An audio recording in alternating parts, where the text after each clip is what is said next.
Welcome, everyone. I'm really honored today to introduce our upcoming guest for this interview. It's oh man, see, I've already screwed up. That's embarrassing. So just put it in there. Come on, let's have fun with this.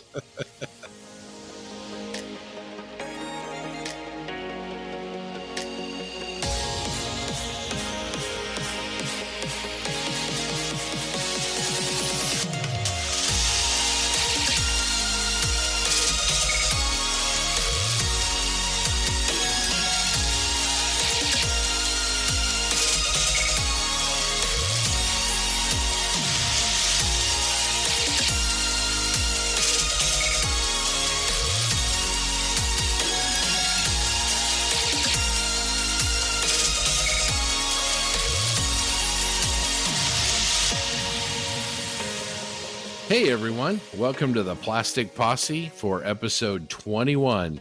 Really appreciate you joining us for some great discussion that's all about scale modeling. My name's Scott Gentry, and I'm joined by three great friends and terrific craftsmen to talk modeling. Doug Smith, TJ Holler, and John Benani. Doug, what's going on over at the Casa de Star Wars? Well, I'm building models. That's what I do. But let's see. I am on that Bandai Perfect Grade Falcon. I've done some more major assembly, got some side panels on, and even a little primer on those and the mandibles. It's fun. It's a lot of fun. That thing just blows my mind. Speaking of Star Wars, I am completely caught up with the Bad Batch at this point and digging it. So I recommend it for anybody who likes Star Wars. How are you liking the sub-assembly approach that Bandai took on that kit? I love building sub-assemblies. It will be a little difficult to get some of the parts painted in sub-assemblies, but then it'll be hard to get some of the detailing I want to do if I don't do sub-assemblies. So I'm just playing with it, assembling where I need to and trying not to, major assemblies at least. All right, over on the East Coast, Virginia, TJ, what's going on in your laboratory? Not a whole lot. Getting ready for some cicadas to come screaming out of the ground and make a whole lot of noise. But in the model room, I've been working on my Crusader 3. It's been base coated, and I'm working on the camouflage, which is not my strong suit, because I'm trying to freehand it. And it's black over like a light color, so it's really hard to hide a mistake. I got a little overspray in some areas, but my Sotar has been running better than it was when I did the base color. So I think it's looking pretty good. And then I'm also trying to plug along on the Tiger 312 for Enrique's group build. He wants me to have that done by next month because he's going to put it in one of his YouTube videos. Over in the Berg, John Benani, how are things looking on your bench? It's doing well. I think I've hit a roadblock with this T-34. I've posted it online a little bit. It's the one with all the extra armor. It looks like it's neon green. I'm not terribly happy with the color, and it's kind of got me down and depressed. So I need to return to German armor because I can't paint green to save my life. Well, I'm going to disagree with that, but understand where you're coming from. Doug, can we get an amen? Amen, brothers. See, I'm opposite of TJ. I enjoy the camouflage patterns. Ugh, I hate them. I've only done one tank that has camouflage on it. It was that Hetzer, and I do not like it. I don't think it's that good. I think overall that the model was good. The camouflage in particular, I was not happy with. It's hard. I'm with JB. I love camo. It's awesome. Although it certainly is a challenge. I'll take it in any color as long as it's green. Absolutely. Doesn't matter if it's Firefly green or OD, right? Right. Or 4BO. All right, you guys. Well, for episode 21, we're really excited to bring all the Posse members out there. Another great Modelers Minute with Ray Davis from Australia. Ray was one of our very first Posse members. He's been really supportive of our podcast, right from the very get-go, and it was a lot of fun talking to him. I think you guys will enjoy that. And we are also just super excited for you guys to hear our interview that we did with one of the hobby's most recognizable names. He's really a titan in the world of armor modeling. The one and only Adam Wilder is going to join us later on. So stick around for that for sure. Before we move on, let's talk a little bit about our group builds. So first of all, Joe Porcher from IPMS Las Vegas has suggested that we do a group build display with all of the Ryefield model T-3485s that have been built. And he wants to try and get together enough to beat out the AMS guys who are bringing, I think, 60 tanks to Nats. JB, guys, well, what do you think about that idea? Yeah, I'm in. Let's do it. Yeah, I like it. We'll have to start putting the word out. We can tell everybody in the group, but I think it's a fantastic idea. I might have to finish one. Yeah, for sure. Give us another one. All right. Well, we'll make a post inside the group, see if we can start lining people up and see how many Russian tanks we can bring to bear on that. Thanks for the suggestion, Joe. Man, I think he posted you guys the other day that it's like 13 weeks before they start setup for the Nats. It's coming up, man. It's like right around the corner. I gotta book my flight. I know, me too. Because I mean, now I think it's happening for sure. I don't think there's anything that was short of like a nuclear bomb going off. I don't think anything's going to stop it. Yeah. Problem is, it is fantastic. The only problem I'm dealing with is my plane flight back. I either have to take the red eye after the award ceremony. That ain't happening. Or one that's at 5 a.m. the next day. So I might as well just stay up all night. It just doesn't look like good options from the East Coast, at least for the Pittsburgh area. Man, it's going to be a blast. Oh, I can't wait. While we're talking group builds, we have finally decided to announce our new Plastic Posse podcast group build. We're going to be doing an aircraft build this time, specifically Battle of Britain Spitfire Mark 1s and 2s in 148 scale, I should say.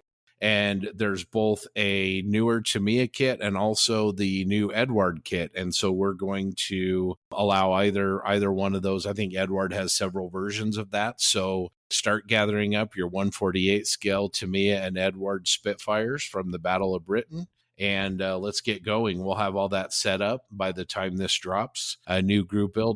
The TIE Fighter group has slowed down a little bit, but our Ryefield model T-3485 group is doing strong, and we've got a whole bunch of new modelers that have jumped aboard that in the last couple of weeks. So if you haven't checked out those group builds, check them out. There's some tremendous work in there and some really great references as well. Yeah, and the day this episode drops, the new Spitfire group build group will be live. So by the time you hear this, you should be able to find it on Facebook and join it.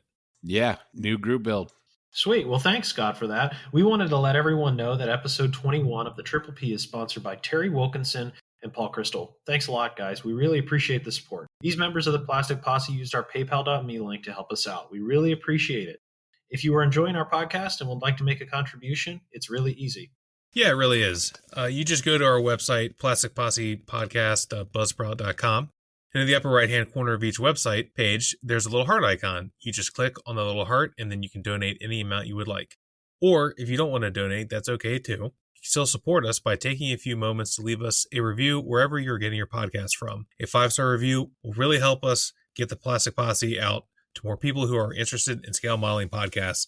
Besides the Plastic Posse, there are other great scale modeling podcasts and social media content providers out there that we enjoy and we recommend. We've got On the Bench, Dave, Ian, and Julian. They're on episode 112 as of this recording, talking about whether or not model competitions help or hurt the hobby. Plastic Model Mojo, Mike and Dave, and the return of Dr. Strangebrush. Just Making Conversation, James and Malcolm are talking window lickers and box sniffers as they delve into hobby shops. The Scale Model Podcast, episode 72 with Stuart and Jeff. Model Geeks, Dara, Nemo, Whitey, and Frildo talking Mojo Killers. Then you've got Sprue Pies with Frets with Stephen Lee, which is an awesome blog. Stefan Ezra Bridles, the Warhammer Adjacent blog. And Jim Bates, a Scale Canadian TV, YouTube, and blog as well. That is a lot of content for scale modelers, so I know I look forward to all of them every week. So with that, the Plastic Posse is sponsored by Goodman Models, makers of the super sanding blocks. Hopefully all of you guys out there have a set on your own bench. You can order these great finishing tools over at www.goodmanmodels.com. I wanted to give a couple of shout outs. First of all, to Godfather David Goldfinch from On the Bench. I really appreciate your help on the project we worked on, so thank you. And also, as most of you well know, in addition to scale modeling, I'm a music lover. There's an awesome podcast that I really like called the Classic Rock Album by Album Podcast. You can find it wherever you get your podcasts. So if you like rock music, check it out. They break down albums to see if they are classics or not. TJ, we had some good discussions this week online about builds and everything. I think you wanted to talk about, each person kind of which builds were their favorite. Yeah, so it was the other day, and it just kind of struck me while I was eating lunch, which is 10 o'clock for me. It's 10 o'clock in the morning. And I had a wave of introspection come over me and put the question out to a little group, one of the group chats we're in, like, hey, what do you personally consider your best build and why? Not just, I personally like to think about why I do things and why I like certain things. And I don't know. It just came over me, and I asked a bunch of the guys, and everyone had good answers. So I want to ask you guys too, like, what do you consider your best build and why? And it can be for any reason. And this isn't even necessarily the one you think you've done the best, because I know for me personally, I have two. I have one that I think is technically the best thing that I've done, and then I have what I consider my favorite. Kind of like, I don't know how you guys are, but with movies, with me, like, my favorite movie is The Empire Strikes Back. It's not the best movie ever made at all, but that doesn't mean there's technically better movies than that, maybe a few, but that just because it's your favorite doesn't necessarily mean it's the best thing ever, right? Like, my favorite football team is the Washington football team, and they're terrible. I like them in spite of that, you know what I mean? So, yeah. What do you think your best build is, Scott? If we're talking my favorite builds, I did a Tamiya Samoa, and I just really, really enjoyed it. And to this day, it's probably my favorite build. And it's kind of a combination of things. First of all, I started with a great kit that was a lot of fun, which is the Tamiya 135th scale kit. And then I added more aftermarket than I generally do to it, because I'm kind of passionate about the subject. And, the research part of it is actually something I don't generally super enjoy. But on that one, it was such a challenge to find the tank that I wanted to paint that it ended up being, a little bit of a puzzle. And I really enjoyed that aspect of it. So for all those reasons, that one's definitely my favorite. TJ, before we move on to Doug and John, I'll bounce it back to you. Which one is your favorite? Hold on. You only answered half my question. What do you think your best build is too? So okay. Samoa is your favorite. Is that also, you think, your best build, like finished product? I guess in this particular case, I mean, it's going to go against your analogy, but I would say probably so. I mean, there's a couple of other ones that I think are pretty good, but I think overall that might be my best one too. Oh, I mean, no, that's no hard and fast rule that, your best can be your favorite. It can be your favorite because it is the best. You know what I mean? Yeah. But, all right. So if you're turning back on me, I would say, I think the best build I've ever done was my Ryfield Models Firefly. I think that one really upped my game. I think before that, what I done was fine. I'm hard on myself, but they look fine. I don't actively dislike most things I've done. They're in my display cabinet, so I clearly enjoy them. But I don't know, something with that Firefly just really, for me, it was like next level. And I think a lot of it had to do with using the enamel hairspray technique that John told me about. That set that build off. And yeah, it's, I think, the best thing I've ever done. It's the one I'm most proud of. I mean, I use it as the picture for my Facebook page. So I think that kind of tells you how I feel about it. It's a great choice. I mean, I really like what you did with the weathering on it, where it was both a little bit subtle, but also a little bit further than maybe you've taken some of your other builds with the speckling and some of those techniques. But for me, that X-Wing you did, Porkins X-Wing that you did, will always have a soft spot in my heart, man. That Red 6 you did is just absolutely gorgeous. I'm glad you mentioned that. I love that model so much. I wish I did not sell that. I sold it to my friend Aaron. Yeah, not to say that, what I do is worth a lot of money, because I mean, whatever. But he got a screaming deal on it. I sold him for almost nothing. He's my friend, and I didn't really want it. I didn't have anywhere to put it, so I was like, yeah, you can have it. And I've seen it once I've seen it a couple times since I've sold it to him. I took it to a model show one time. I borrowed it back and took it to a model show. So yeah, that's up there with mine. But I guess my favorite build that I've ever done is the Captured Stug 3. That one is probably, it's equally as good maybe as the Firefly. I think it's close, but that is the first time that I saw the picture of the captured one, and as soon as I saw it, I was like, I'm gonna make that.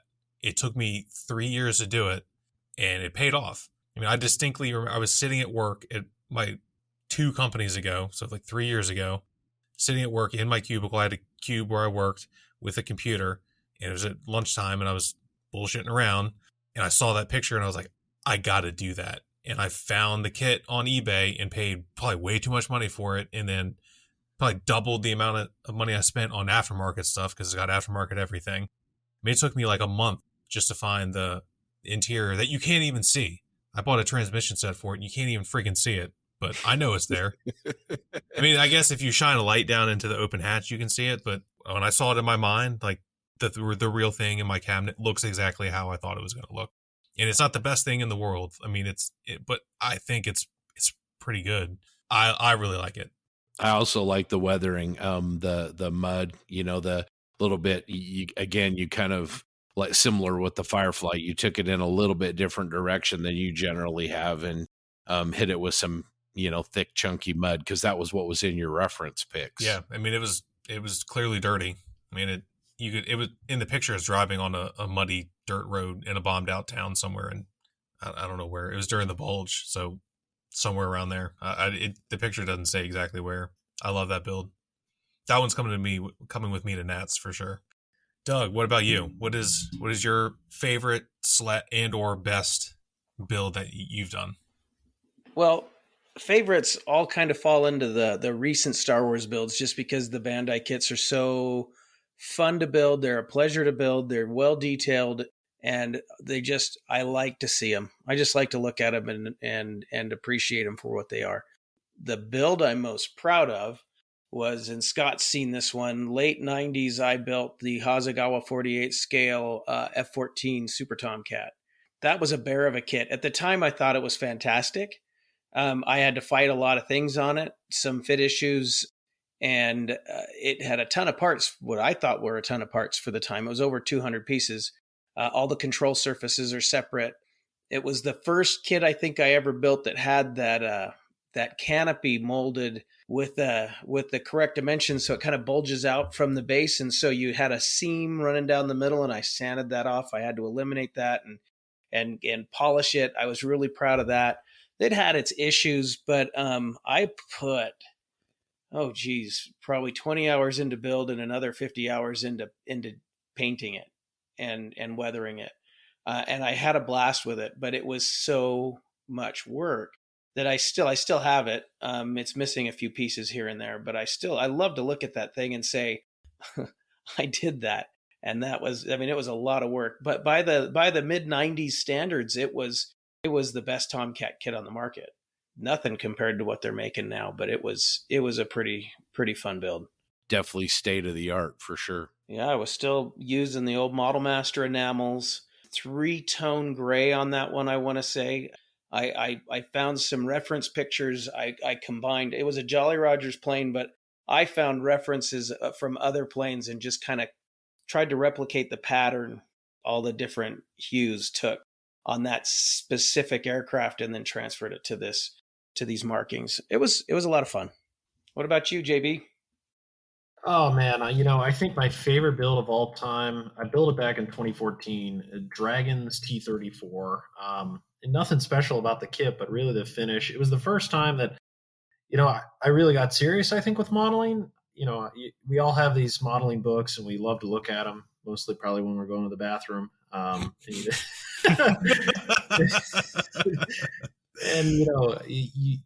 it's hard sometimes, I think, to execute on things that you read. And it was the first time I really buckled down. I had the book right next to me the whole time and kind of took it verbatim. And I was really proud of that build. It was definitely like a paradigm shift, you could say, in my scale modeling, where I kind of evolved from wash, dry brush, flat coat it's done to, okay, now we're looking at filters, more and more, intricate washes, chip paint, worn finishes, pigments, all of these things, kind of putting it together. And then also the paint scheme was cool too. It's the T34 that has like the white squiggles on it over the whitewash. So it's whitewash with the green bands and then the squiggles. And I was reading there like most represent tire tracks, I think. So I was happy I pulled that off too by hand. So that would probably be my favorite build. Humble brag too is the first model I ever had published. So I kind of put myself out there, sent Marcus Nichols an email and said, hey, I have this article written. Would you be interested? And sure enough, he was. And then when I saw it on the cover, it was, really flattering and then just incredibly motivating. So that's why I hope you guys write an article. Have I told you about the model that I had published? No. Okay, I will when it happens. Oh, savage. Man, he got you. Oh, Woo! Every hook, line, and sinker. Oh, man. I'm here spilling out my soul, and you're just stomping on my throat. Oh no, I think it's awesome. I've never even thought about getting published. No, you got to do it, man. It's like I said, it's more motivation than anything. You're not going to get rich off of it, that's for sure. But yeah, anyway, that would be my favorite build. Best build is I'd have to point to the Minenrahmer by RPM. It was like carved out of a bar of soap. Had to replace the turret. It was just a complete disaster of a kit. I think it took me like 3 years to build, but I finally did build it. And it's such a unique vehicle too. So anyway, that's my favorite and best build. Great topic, by the way. I'll get you back. Don't worry. I got Yeah, I don't know. I just was sitting there like in my truck at lunch, and I'm like, man, I wonder what everyone's like best favorite build is. I got to ask them like right now. Because where I'm working, I don't have access to my phone a lot. So I'm like, I got to get all this in while I have like my 30 minutes. Well, with this question, TJ, I'd challenge every one of us, and maybe we could make a post on Facebook. We could share our favorite builds and ask our viewers to do the same on the post. No, that's a great idea. Yeah. So yeah, listeners, if, let us know, tell us what your favorite build is. Even if you don't want to send us a picture, send us a message, tell us about it, and tell us why, what makes it your favorite or why you think it's the best. I know I'm personally, like I said before, I'm really, as pretentious as it sounds, I'm really into thinking about what we do and like on a little bit of a deeper level. I mean, obviously it's building scale models, so it's not that damn deep, but like, other than just like, oh, it's just that thing I do for fun. Like, think about it sometimes, and why, what about you, what you do, you enjoy it, that sort of thing. Yeah, that's a great suggestion. I forgot to mention it when we were talking what is on our benches at the beginning of the episode. But I've recently picked up a new camera and a new lens for model photography, and have been kind of being inspired by TJ and JB. They're terrific photographs, so that's a good opportunity to pull out the build and take some pictures. And yeah, invite all you Posse members out there to do the same. That'll be awesome. Now yours is inspired by JB because I just copy him. So it's all just funnels back to John. I copy Mike Rinaldi, so it all goes back to him. Well, it's time for the latest installment of our new Modeler's Minute segment. We're speaking today with Ray Davis from Australia. He's a great modeler and an even better friend. He was one of our first followers when we started the podcast. He contacted us, reached out to us right away, and he's been our friend ever since. So enjoy this. Sit back and open a cold one, and here we go.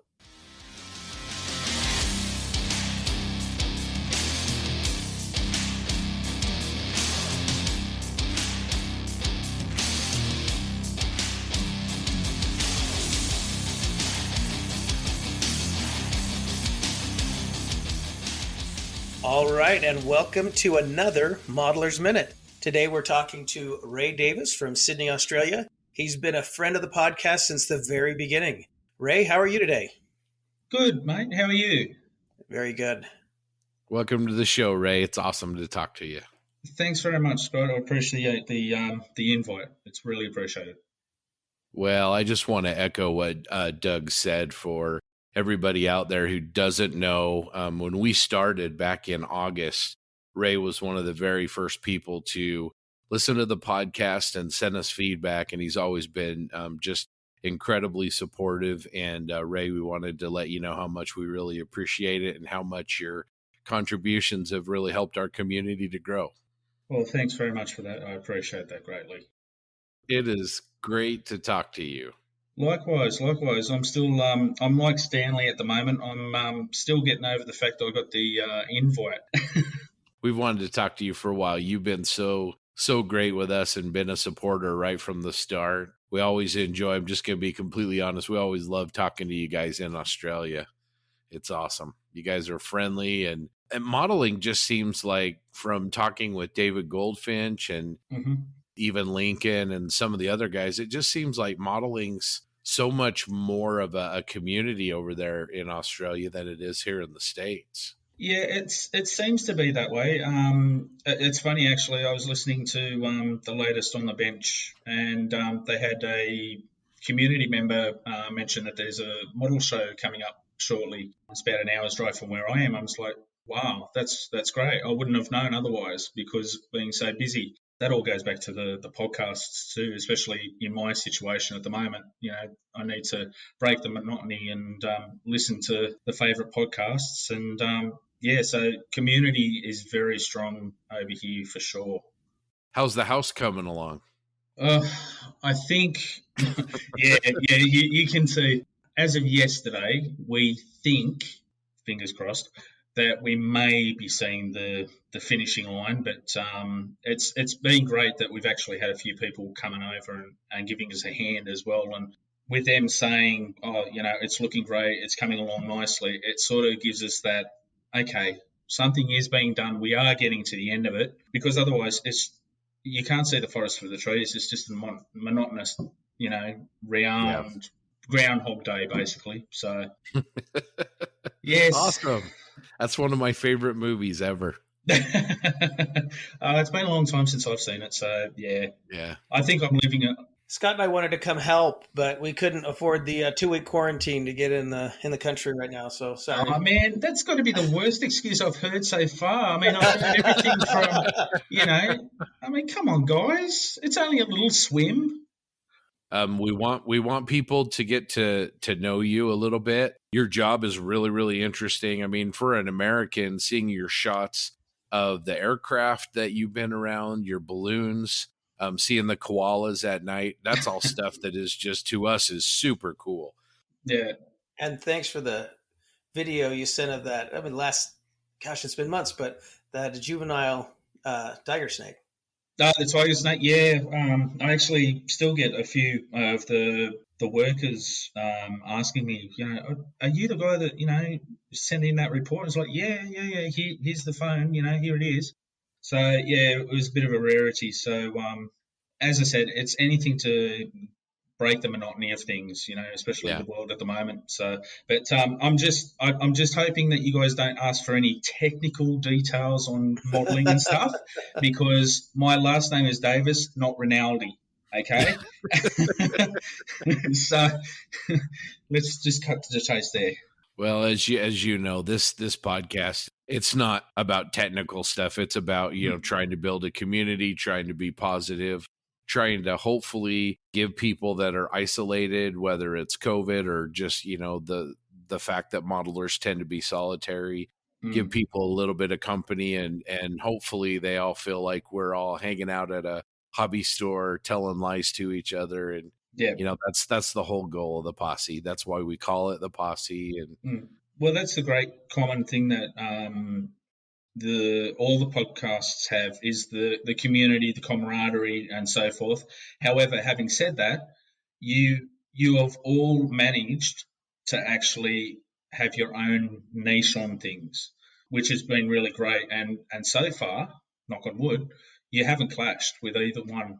You know, so you're all doing a great job. And like you guys said on the last episode, you know, you watch each other because you enjoy it, but you also watch and listen to each other, so that way you're not stepping on anyone's toes, which I think is great, you know, and it breaks that old-fashioned, you know, the old-fashioned grey-haired modeler that doesn't want to reveal his secrets and so forth and so on. So I think it's great.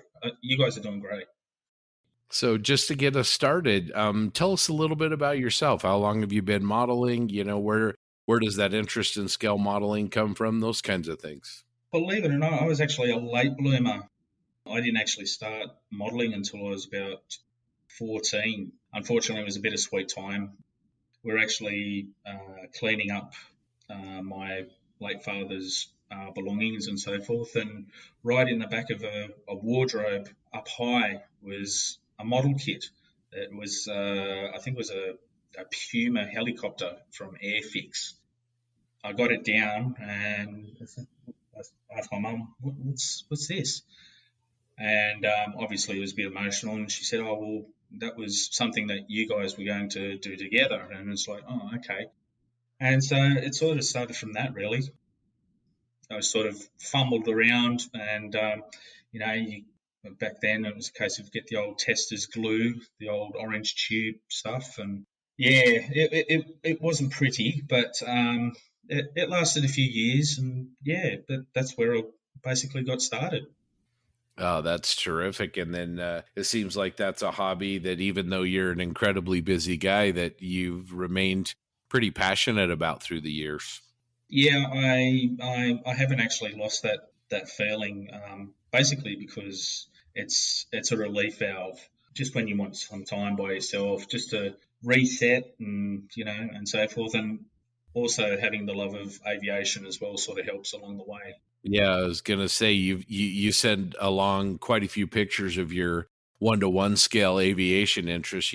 Beautiful, beautiful aircraft that you've taken photographs of, and you're involved in a company that helps people take balloon rides. Tell us a little bit about your love of aviation and 1-to-1 scale. Well, my love of aviation was basically it started around the same time I actually came across the plastic model. It was around 1988, and there was a air show at a local Air Force base up here in Richmond, and it was a big giant international air show. So you had the Americans, you had the Russians, you had the New Zealanders, and that was the first ever air show I'd been to. And it was the first time I'd actually seen what aircraft could do. From then on, loved it. Moving on, I left high school, and there was a job in the paper for a cadetship for getting a commercial pilot license and so forth. So I applied thinking, well, I'm not going to have much of a chance because I didn't do really good at school, but I'll give it a go anyway. Well, cut a long story short, I got the cadetship and basically ended up being a student pilot. And that's also what furthered and basically fed the hunger for the models as well, because I was living what I was doing. So I thought, well, I might want to remind myself of those things. So I'll build those models as well. So that's where it's basically stemmed from. And unfortunately, due to life and so forth, I didn't get right to the private license part of things, but I've never ever lost the passion of aviation and so forth. So hence why I'm sure everyone out there that knows me is rolling their eyes going, oh, bloody hell, here we go, more aircraft. But no, that's why there's always photos at some stage and something like that. So yeah. My favorite memories with regards to those kinds of things, Doug and I have gone to several air shows. There's a large Air Force base close to us at Hill Air Force Base. Right now they host a couple fighter squadrons of the F-35s. And years ago, we were fortunate enough to go down to Las Vegas, where the Nats are going to be here in a little bit, and see the 50th anniversary of the U.S. Air Force. They put on a huge all-day-long air show. Other than the fact that we kind of didn't think ahead and use any sunscreen and got burnt to a crisp, it was an incredible day. We saw pilots like Chuck Yeager and Robin Olds, flying aircraft. We saw just about every aircraft in the Air Force's inventory fly. It's just like you're saying, it's just a great day. It's hard not to really fall in love with aviation all over again when you're at an event like that. Yeah, that's true. And I don't think you have experienced an air show unless you've gone home literally looking like a lobster and very sore. Well, You gotta We have that actually had experience. we had made the plan of staying and going to the second day because it was a Mm. Saturday Sunday one. We're like, we can do this 2 days in a row, and we walked out of there having stared at the sky for 8 hours, realizing we were fried and we needed to get home before the Mm. real pain set in. And that was what did we 6 hours, almost 6 hours from home at the time. So Yeah. we left and we got going. Ironically, the worst sunburn than that I ever had was in Sydney. So, but that was head to toe. Yeah. So that was a little worse. Yeah, I recently experienced that. We had an air show down south in a place called Temora, near Canberra, and it was a air show just full of warbirds and so forth, and it was a great experience. But yep, definitely come home looking like a lobster. So I've heard of that show. It's a big one. it is a great show, honestly. It was fantastic, and especially with everything going on at the moment. It was a little bit restricted with crowds, but that was actually good in a way too, because you got to breathe and see what you needed to see. So, no, it was really great. All right.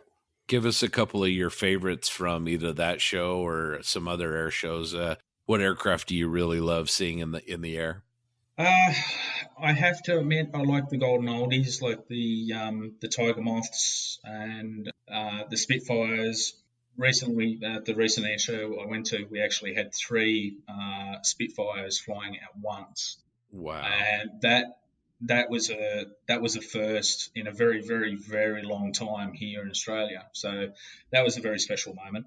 But basically, if it gets up in the air and plays around with those clouds, I love it. You know, we were talking, before we started the recording, we were talking about sort of some of the differences between the modeling community here in the States and the modeling community in Australia. And, we've had Dave Goldfinch on the show before, and it sounds like, the modeling community down there in Australia is just a lot more prevalent, a lot more shops, a lot more clubs than up here in the States. Can you talk to us a little bit about that? Yeah, it's definitely a very strong community here in Australia, as Dave has mentioned previously. Unfortunately, New South Wales hasn't got as many modelling shops as what down in Victoria does, where Dave lives. However, we can still hold our own. You know, we've got a big store here in Sydney called Hobbyco, which I believe Lincoln Wright is a very popular visitor to. He lives in Sydney as well. Although we don't have as many, we still hold our own. And in general, absolutely, the community is very strong and alive here for sure. Other than aircraft, because obviously you love to build aircraft, what else do you like to build? Or is there anything else you like to build? I've dabbled with the occasional ship, and when I say dabble, I mean only once, and that was a 350 scale Titanic, which unfortunately it basically had the same fate as the real one. You open the box and you think, oh, okay, no worries, I can do this, and then all of a sudden you see the brass etched frets there, and you think, oh, okay, yeah, I don't know about this. I'll give it a go, but yeah. But that's definitely got to be my outer comfort zone for sure, to the point where actually I have been a glutton for punishment, and I have in my stash a 1 to 350 scale FFG Perry class frigate, and I've also got all the attachments to go with it from Pontos. So I think I've really bitten off more than I can chew, and when I've got the time and the fortitude to tackle it, I will definitely be tackling it. But yeah, my main area is aircraft. Any Star Wars? Any Star Wars in there? That's important to me. Well, you'll be very happy to know that because of your podcast, Plug, Wink, Wink, I have actually acquired basically 3 little TIE fighters. So 2 standard TIE fighters and the advanced TIE fighter. They're only in 144 scale, but it's enough to dip my toe in. And yet I basically looked at them after I put them together and thought, wow, why did I wait so long? They're a very enjoyable kit to put together. I do have another advanced TIE fighter from an old company, I think MPC. And when I heard a recent episode of your guys' podcast for the Star Wars models, and someone said, yeah, good luck with the MPC, I thought, you know what? Challenge accepted. And so, although I'm in the builders group, I have only done a little bit with it, but I've actually put a little bit of a twist on it. So I'm not going to reveal any more on that one, just in case I fall on my face, and B, in case I fall on my face. But we'll see how it goes. So yes, definitely Star Wars figures there. There was the big drawback to that kit is those solar panels. It's just a flat surface glued to a flat surface to hold them in place. There's just a little rim to fit the main body into the solar panels. And that's where the problem is. There's nothing to secure it. And when I was a kid, I tried building that. And in my mind, being a kid, it was, let's put more glue on it to hold it in place. And that model glue just melted the plastic and it would never stay put after that. So yeah, exactly. That's my complaint about that kit, is just how hard it is to get the solar panels to stay on. Well, I'm actually looking forward to seeing what was it, round one, I think, is reissuing and basically revamping these kits. Round 2, yeah, and they say they're going to update the tooling and add some new parts and everything. So yeah, that'll be exciting. Doug and I both are hoping that they can do something with that shuttle Tidarium kit and maybe spruce that up a little bit and bring that back to the market with some upgraded fit. Yes, I'm sure there'll be a lot of happy smiles on a few benches if they've received those new kits and new tools. So yeah, I'll be looking forward to it myself. Of all the kits you've built, let's talk aircraft again. Of all the kits you've built, is there one in particular that stands out, a kit that you really enjoyed more than others, or just the airframe that you like the most? Oh, that's a long distinguished one, that one. I'd have to say the one that I did, actually, there is one currently on my bench that's sort of a slow builder, and that's actually the 1:32 scale Tamiya Spitfire. I've always wanted one of those ever since I can remember. And it also stems back to the inspiration of the recent Warbird air show that I went to. There's a specific scheme of a Grey Nurse Squadron, and ever since I saw those markings, I always wanted one. So I got that. So it's a very slow build, but yeah, I have to say I'm very happy with the Tamiya version of the Spitfire specifically. Absolutely. I've got one of those, and I have the new tool 48 scale one as well. And I'm looking forward to both. There's nothing prettier than a Spitfire, especially in the air. There's just nothing prettier. No, definitely not. I mean, for me personally, the second to come along is got to be the Hurricane, actually. And I saw that a few years ago for the first time. Yeah, that's another model I wouldn't mind putting together as well. So yeah, I've never seen one of those fly. As long as it's not. Yeah, that's true. As long as it's not a Helikit. I've got no arguments here. I've got only one Helikit in my stash, and it's actually I'm trying to refurbish it, and it's actually an old 1:72 scale Super Constellation, and I'm actually trying to revamp that up to look like we've got a airworthy Super Constellation down here in a place called Wollongong. There's a major museum down there called Haas Aviation Museum, and they've actually got an airworthy Super Constellation. So I've actually gone so far as to go down there and actually get paint chips from the guys that have actually painted it. So then when it gets time, I'll use that, and yeah, we'll see how we go. But other than that, no Helikits. I was lucky enough to see one of those fly at Hill Air Force Base. So that was quite an experience. Yeah, it's very graceful going through the sky, that's for sure. Just the shape of it. So absolutely. So hopefully you're okay with me sharing this, but you've shared some experiences where you work a lot of night shift and you use our podcast as sort of keeping you company at night, and you've been able to send us some videos of for us guys here in the state are some pretty cool wildlife, koala bears, and, Doug really likes the reptiles and stuff. Yeah, one of the many places that because I'm actually I do security. I work as a security officer and doing mobile patrol and so forth. So I drive around Sydney at night, and one of the places that I visit is a dam, basically, and it's full of bush and so forth. So there's always something new every single night, whether it be wild deer, koalas, wombats, the occasional echidna, So yeah, it's definitely a must place for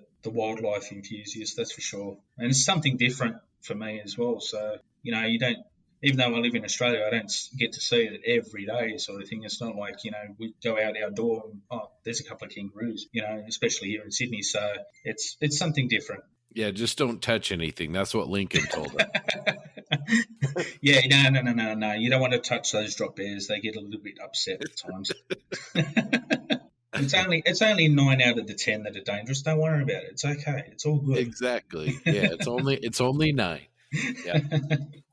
Well, we were a little disappointed. We were hoping to, not sure if you had ever made it part of your plans, but we were hoping to at least meet Dave and some of the guys from, on the bench over here at Nats in 2021. But, maybe 2022, as things get better, maybe we can start meeting you guys. And, man, I'd love to see a koala. Maybe sometime we can head down that way. Yeah, that would sound good. I have to admit, when I heard that the on the bench guys had to pull out of the travel over there to meet you guys, it was a bit of a disappointment. It would have been really great to see you guys actually shoot the breeze and catch up, but unfortunately, it's not meant to be. But hey, there's always next year, so you never know. Well, I told my wife that I know where I want to go take a hot air balloon flight, so someday I'm coming your way, and I want to talk to you about hooking us up with a hot air balloon flight, because I want not a problem. Not a problem at all. Not a problem. And I'll probably be scheduling that trip around probably a reptile show of some sort, because they're a little different down your way. Different animals, just a little bit animals, and so I want to see it. Yeah, no, well, we've actually got a reptile park that's right up your alley there, Doug, up in a place called Gosford. So, yeah, you definitely have a good experience up there. And, yeah, definitely when you guys decide to come on over, let us know, and we'll see what we can arrange. Definitely. This is going to be a surprise for John and TJ and those guys, but I'm going to make an announcement here in your honor, because you've been such a great part of the show. When we go to Nats, we are going to award the best Spitfire at the national show, the Plastic Posse Podcast Ray Davis Award. And we're going to do that. So you guys heard that here. We're going to give the best Spitfire at Nats that we all like the best, the Ray Davis Award. I don't know if that's an official award, but I mean, as far as the Nats people are concerned, but it's official to us. It's absolutely a Plastic Posse official. We'll have to, Ray had come up with a badge graphic for us. Maybe we'll have to see if we can't turn that badge into an actual real badge or something like that, we'll just wait and see, I guess. Yeah. But I don't know so much. I think it might be a little bit over top naming it after me. But anyway, we'll move on. We'll say it's okay. It's from Australia, and they'll be fine with it. Yeah, of course. Yeah, pass the buck. Yeah, I get it, Doug. No worries. Well, is there anything as far as the podcast goes that you'd like to hear, or any suggestions for us, or something you want us to knock off immediately? I mean, here's your chance. Oh God, you've really put me on the spot, haven't you? Now, I could either go one way. I could either gain a spot in the listener area or not. But no, in all honesty, I think you guys are doing a good job as it is, especially with the new segment that you've created, because I think it gives more opportunity to actually see what the basic model, like myself, is doing and what interests them and so forth. And that way it involves everyone. It's great to actually hear, the greats, what they're doing and so forth. But I think, it's good to involve, the guys that are actually just about to start in the modelling, hobby as well. I think it's a good start for them too. So no, absolutely not. Don't change it. Just keep it as it is and keep on rolling. Well, you're very, very kind. We really appreciate that. We talked in our last roundtable about kind of trying over here in the U.S. at least, trying to make our contests a little bit more accepting and more inclusive, especially for guys that maybe are Gundam modelers or Warhammer painters, guys that aren't maybe those quote unquote traditional modelers. From your perspective at Australian model shows, how are those as far as being inclusive, and how do you think you guys, are either being inclusive or maybe could be more inclusive on those shows? I'll be quite honest. Unfortunately, I haven't actually been to a modelling show myself because, something's always come up, which is unfortunate, but I'm hoping to change that soon. But when it comes to inclusiveness, as you guys put it, I think we're not doing too bad. I think everywhere just can use a little bit of a tidy up, to just put the word out and say, hey, you're a new modeler, come on over, have a look, see what it's like, and these days everyone's willing to help everyone out. And so forth. Yeah, okay, maybe you might get the occasional guy that, thinks, he's got the secret to model building and so forth. Well, that's okay, no worries. But there's plenty of other people behind him that are willing to actually, share their enthusiasm, their advice, and basically, bring someone in welcoming and saying, hey, have a look, So, no, I think we're not doing too bad at all. That's great. That's terrific to hear. It's just a case of just keep on going, keep on putting that word out. We're here to actually enjoy the hobby.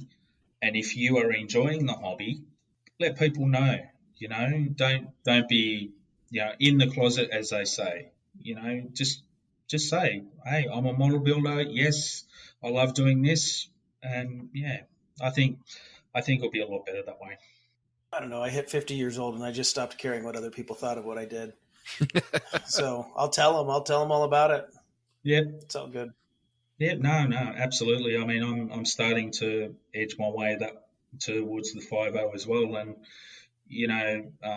my personal experience from my past, it's taught me one great thing, and that's the same as your attitude, Doug, is who cares?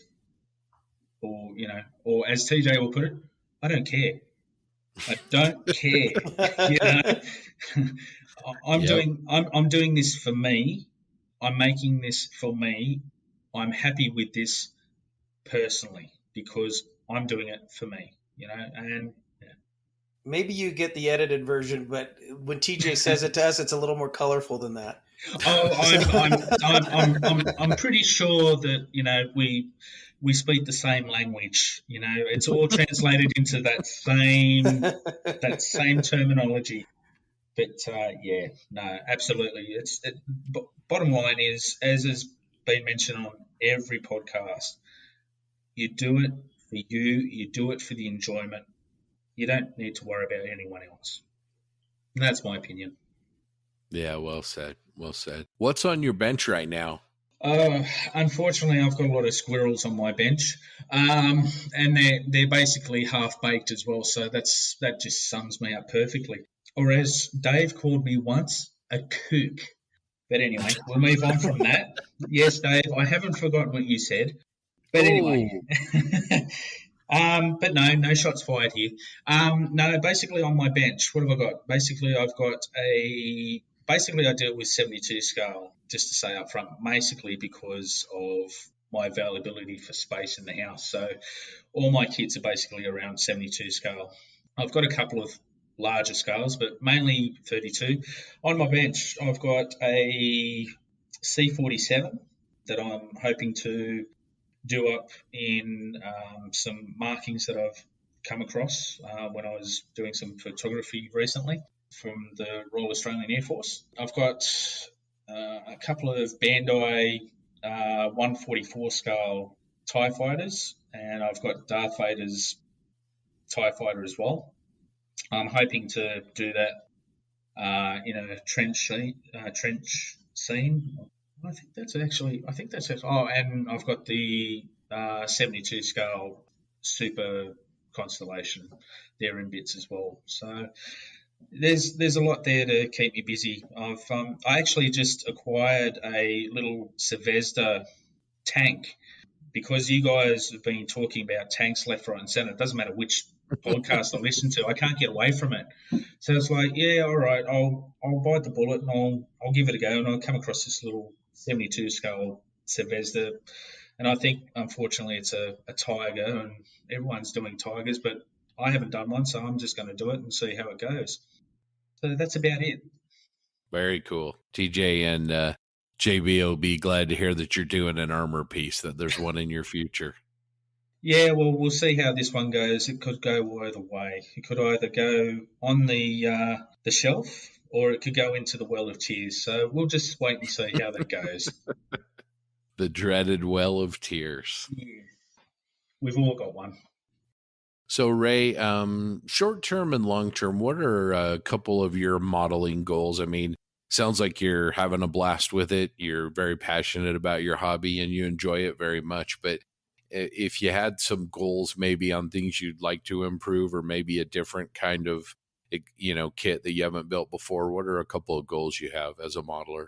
I think the main goal really is to actually dip my toe into most of the genres, even the Gundam at some stage, I should say. But at the moment, I think my main goal is to try and limit the squirrels. I think we're all guilty of those squirrels. It's like, oh, there's something shiny, I will go grab that. Or, that reminded me of that time when, and, next thing you end up with it at home and it's half built, and it's like, you look at it and go, why? Why have I got half these built? Why have I got half these kits built when they're supposed to be built? So I think my main goal personally with my personal model building has to be consistent and to actually finish a model to my happiness, my liking. And then also down long term, I'd have to say using advice from listening to, all the podcasts and, all the Instagram pages and so forth, just to take a little bit from that as well, and just to help myself improve the way they look, so that way I can be even more happier with my models. I think that's my main long-term goal. Well, Ray, we appreciate you joining us today. It is great to actually talk to you and meet you and see you. I know the listeners can't see you, but it's been fantastic. Thanks so much for being a part of our community and being such a great supporter of the Posse. We really appreciate it. Yeah, thank you very much. No, it's great. Thank you for the invite. It's been humbling, that's for sure.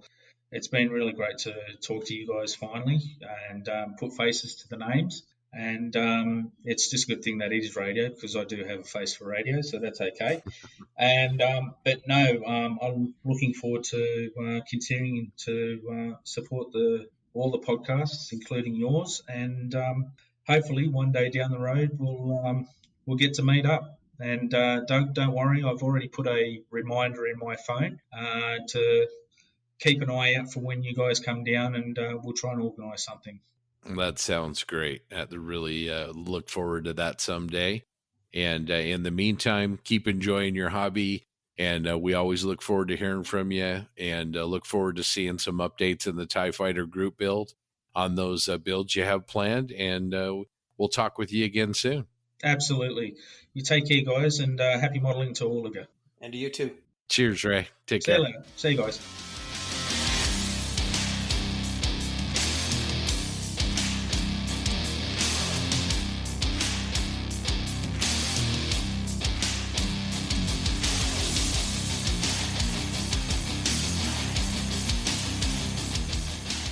Well, thank you so much, Ray. We really appreciate you coming on, especially joining us from down under. I know the time change isn't always easy to coordinate, so we really appreciate the time. I enjoyed your insights. And again, it was really great to hear from another modeler that we interact with on a daily basis that we love to get to know.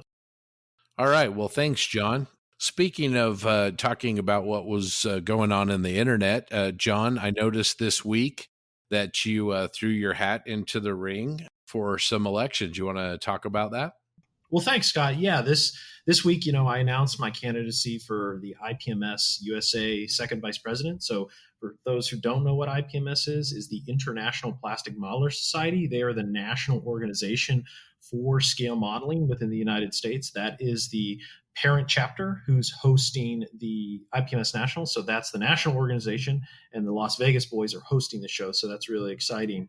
And part of this position's responsibilities, actually all of them, would be coordination of the national convention from the national organization. So I would be the focal point for instance, the Las Vegas Club. If they would need help from the national organization, everything from planning to bidding, questions, that is where this position kind of resides. And I'm super excited. I really hope people give me a vote. It would be an honor.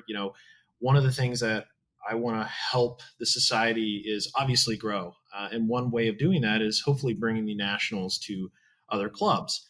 Right now, there isn't really a process in a sense for planning these shows.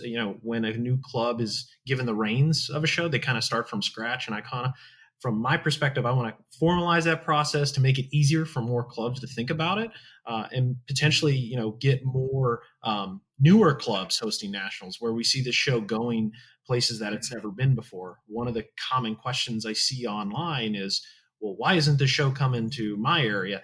And that really all comes back to the local clubs hosting it, and they have to put in the bid. They need to do all that homework. I hope, with my position and kind of expanding the role of that position, helping the clubs, essentially have a how-to book to go to everything from a standard website to payment options to vendor lists, seminars. All of this homework's done for them, and it's really just like, hey, let me help you run a show for the society. So that's what I'm looking forward to. And one more thing, I got to plug my two good buddies, Len Pilhofer. He's running for president. Fantastic guy. He was the show chair of the 2020 show that was unfortunately canceled. It's going to get reset in 2023. So I have a lot of confidence in Len. He's a fantastic ambassador for the society. And then also Rob Booth from the same chapter. He's running for secretary. So two great folks that I would love your consideration for as well. So, John, if somebody wanted to vote for you, what's the process for doing that?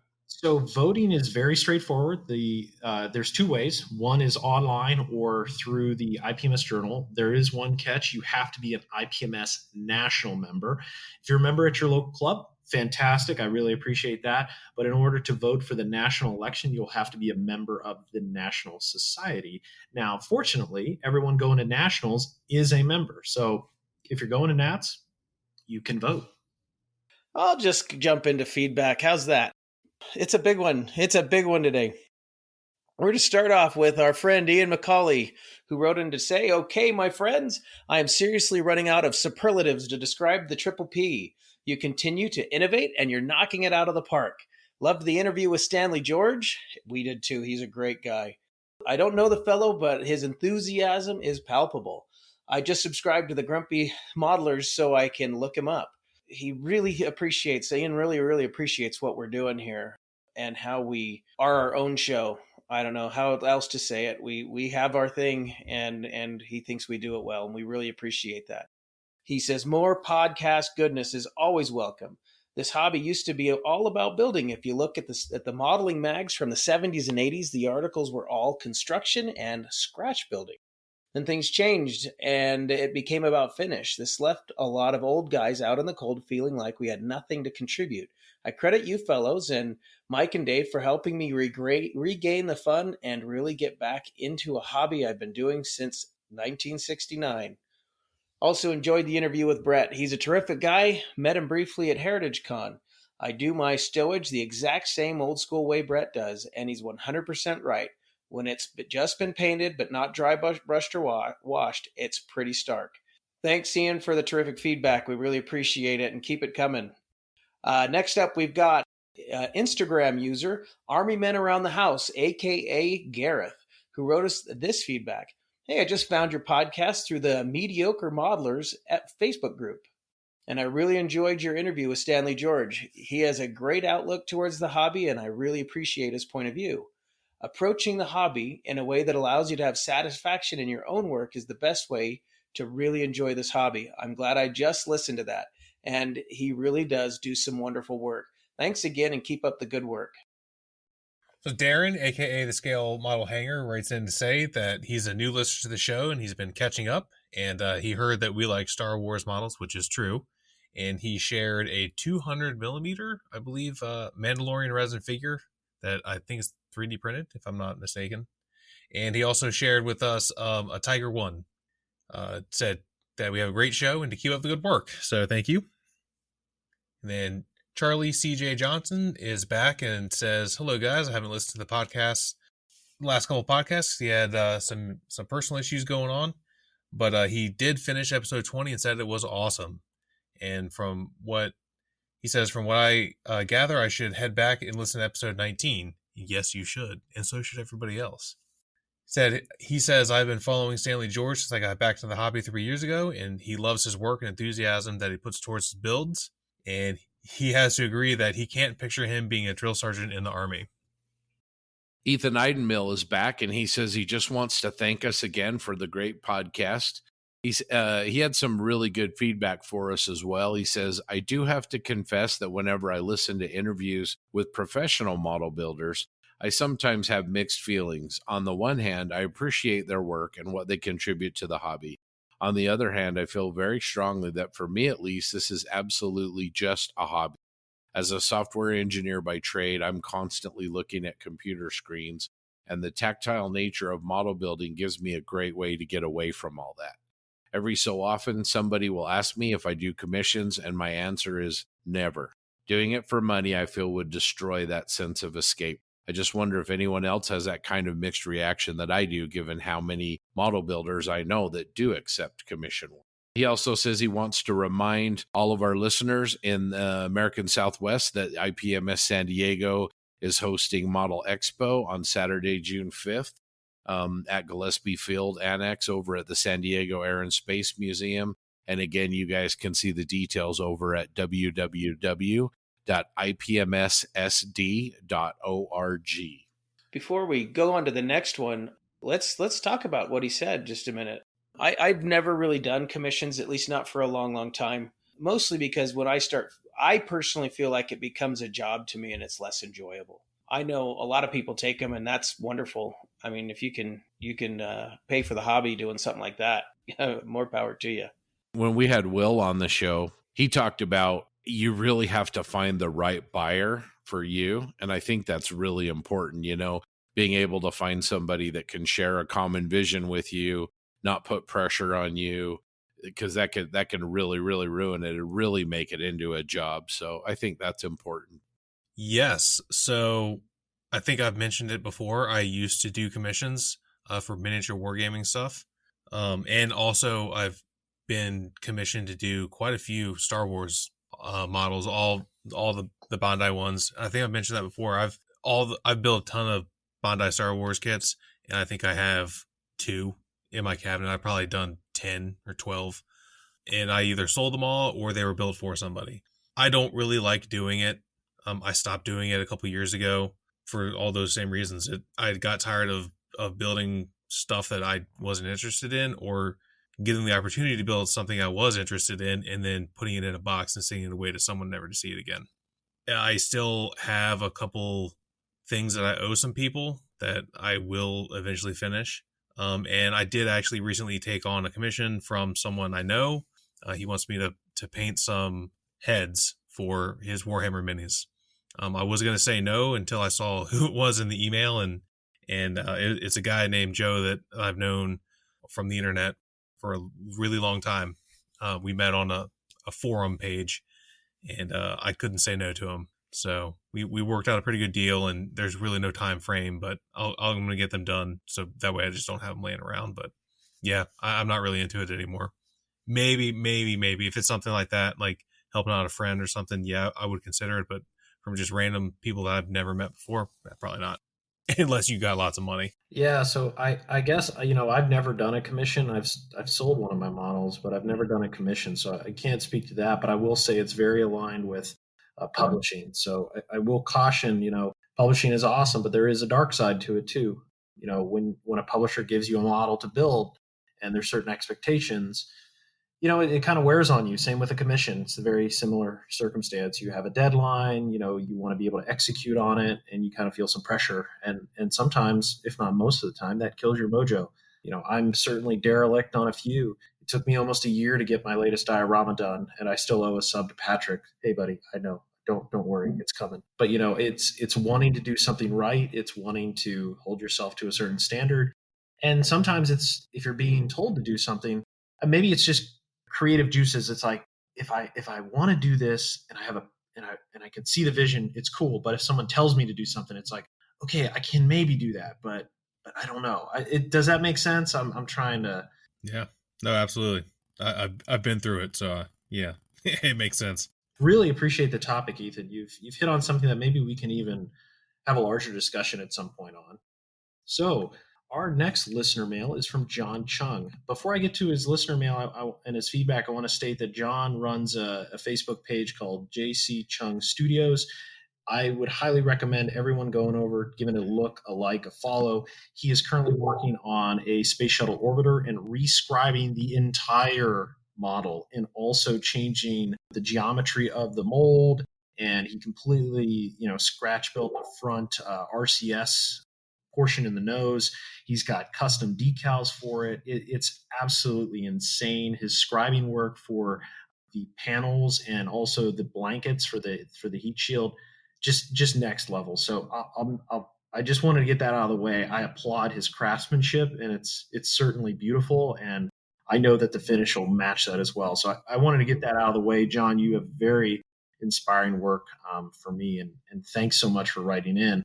And with that, John says, just wanted to drop a note and thanks to the Triple P. I usually binge listen to the series of podcasts when I model, and I finally got around to listening to the Triple P episodes just recently. I really appreciate the sense of greater community you're trying to instill with shout outs to local hobby shops and other related model podcasts. I've also learned a great deal about your various interviews and thoroughly enjoy discovering how each modeler's personal journeys have shaped their approach to the hobby. Keep up the great work, and I'm looking forward to your next episodes.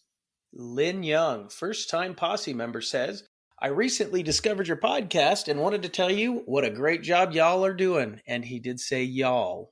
I love the interviews and the format. I haven't caught up yet, but I'm currently listening to your interview with Will Pattison.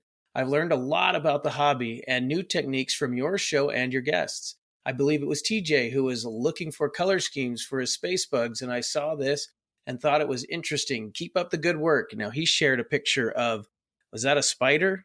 Yeah, that sort of had weird, all kinds of cool colors thing all over it. It's very cool. Arachnids are kind of cool, if you ask me. And Scott's shaking his head no. GB's shaking his head no. I like them. Kill it with fire. Yeah, I'd make my wife kill him. The Aussie Scale Modeler says, another great episode, guys, and great to hear a familiar accent. And I did not know Hyperscale originated from Australia. Chris Becker, a.k.a. Becker's Models, comments, first-time listeners, sorry, chaps, I'm usually tuned into On the Bench with the Aussie Clown Trio, and I really enjoyed it. We'll keep it up. Thank you. Dave and guys, the Aussie Clown Trio was Chris Becker's nomenclature, not ours. So just for the record, we have quite a bit of comments from Australia this time. That's great. Sure do. That's wonderful. Matt, Dukes Models, Mac McDougall, said, apart from Will Pattison saying I'd have made a great engineer, dude's obviously never seen my math grades, it was a good episode. Okay. We've got a bunch of thumbs ups and comments, congratulations, and just praise for episode 20. We got those from Steve Baker, James Can, from LPJ Models, Ray Davis, Eric Johnstone, Los Kelly, Craig Lowther, Mark Sprayberry, Scott Pasishnik, Robert Morales, and Chris Meddings. So thanks, guys. I mean, it's fun to do this, and we really appreciate that other people appreciate it too. Yeah, thanks, guys. I just want to call out James Can. I love your T-34E. Fantastic. I can't wait to watch the new YouTube video. Yeah, I'm looking forward to that too. That's it for the Posse Mail. TJ, what's new for the social media shoutouts? All right. We're still holding steady. You can find us on Instagram and you can find us on Twitter. And on Twitter, we are at Posse Podcast, and on Instagram, we are Posse Podcast. Like I said before, I think in the last episode, if you're sharing work and you want to tag us, just do hashtag Plastic Posse Podcast. I've noticed a handful of people have been doing that, and it's pretty cool to see. Now, to start with the social media shoutouts proper, I'm going to start with a YouTube channel that I've been aware of for a little while. It's called 52 Miniatures. I want to say he's Swedish, so in that area of Europe. And his videos they're interesting. He does a lot of, this is like painting type stuff, but he also does, I guess you call like deeper dives into what kind of like what I was touching on earlier, like looking at what he does and what we do as hobbyists. He's primarily, I think, a Warhammer Age of Sigmar. So like the fantasy stuff, that's what he's into. But he looks into and talks about like, why we do certain things the way we do. He's also an insanely good video producer. His videos, the production quality is outstanding. If I had to guess, and I don't know for sure, I think he might do that or work in some sort of production capacity for his day job. It would make sense if he does, because if you watch one, especially his most recent videos, they're fantastic. Yeah, I was going to bring that up. It's like night shift. Like each video is like 10 or 15 minutes long, but they're packed with excellent camera work, concise editing. The video quality is really top notch. Yeah, so if you are on YouTube, I mean, he's got a lot of subscribers, but I would say probably most people that are subscribed to his channel are more interested in the wargaming side. So if you're not and you want to just see watch interesting videos about the hobby, I would definitely check it out and subscribe and check out some of his videos. Okay, so for Facebook, I've put on here Ace of Spades Model Works. And this is a modeler from California, and he does almost all aircraft. He has some armor and some other builds, but his aircraft build are stunning. He's got some of the Yellow Wings U.S. Navy aircraft that are just beautiful. And his transition from natural metal to the painted yellow dope finish on the wings is just tremendous. He also posts a lot of, besides his models, he posts a lot of step-by-steps and kind of in-process pics of the techniques that he uses as well. So again, that's Ace of Spades Model Works, facebook.com/Ace of Spades Model Works. Check it out. And if anybody's interested in giving a look to a brand new YouTube channel, as of this recording, his YouTube channel started uploading content this week. So it's only like 3 days old. And so Ace of Spades Model Works on YouTube. He's brand new. I haven't had a chance to watch his content, but it's like I said, a brand new channel. He's also on Instagram. I just looked at that, and he followed me. He was already following me on Instagram, and I did not know that, so I apologize. And I followed you back. But yeah, his Instagram is great too. All right, and speaking of Instagram, I'm going to go with an Instagram account called Scale World War. And I chose this account because pretty solid work, but also I think he's a Canadian modeler. He's the only other person that I've seen on the internet to do the captured stug similar to the one I did. He didn't copy me, so I'm not saying that, but I've never seen anyone else do one painted in olive drab with the stars and all that stuff. And I think he did a really good job. He took his in a different direction than mine, and what he did actually made a lot of sense. If you go to his Instagram account, it's Instagram.com/scale_world_war. He front loaded the suspension on the stug, which now in retrospect makes perfect sense because it's got concrete piled on it on the front. It turned out really good. I really liked it. He just, I think, recently finished it. I think he posted it yesterday. And I remember when I posted mine when it was done, he saw it and commented on that he was working on one as well. So I want to say that was a couple of months ago. And I saw it then. It hadn't been painted yet, but I think construction was done. And I was like, man, that's really cool. And I think I commented on it and was like, hey, that's awesome. And now I saw he has the finished product. So go check it out. It's pretty neat. And you don't get to see American captured Stugs a whole lot. So enjoy it while you can. Yeah, and the last social media shout out that we want to give is to the Scale Modeling Haven. I just became aware of this gentleman's work within the last week and wanted to show him some love. Fantastic armor modeler and aircraft modeler. I really like the red-nosed yak and some of the work he's doing right now on his M10. So go over, check him out, give him a like or a follow, and yeah, good stuff. All right. Well, thanks, TJ, and everybody for those recommendations for social media content providers. To all the listeners out there, if you've got suggestions, please send those to us. You can put those on our Plastic Posse Facebook page, or you can email those to us at plasticpossepodcast@gmail.com. And as always, JB is going to add those links to our Facebook page, and I will also put the links to all the ones we've discussed in our episode show notes.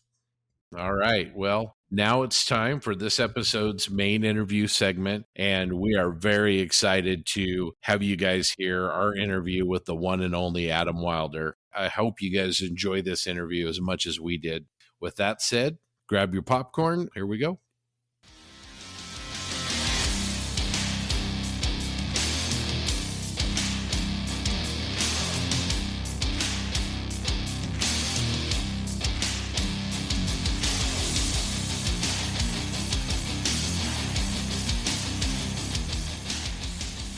So yeah, we have Adam Wilder with us today, a person that I've admired for a long time. I know our other hosts have as well.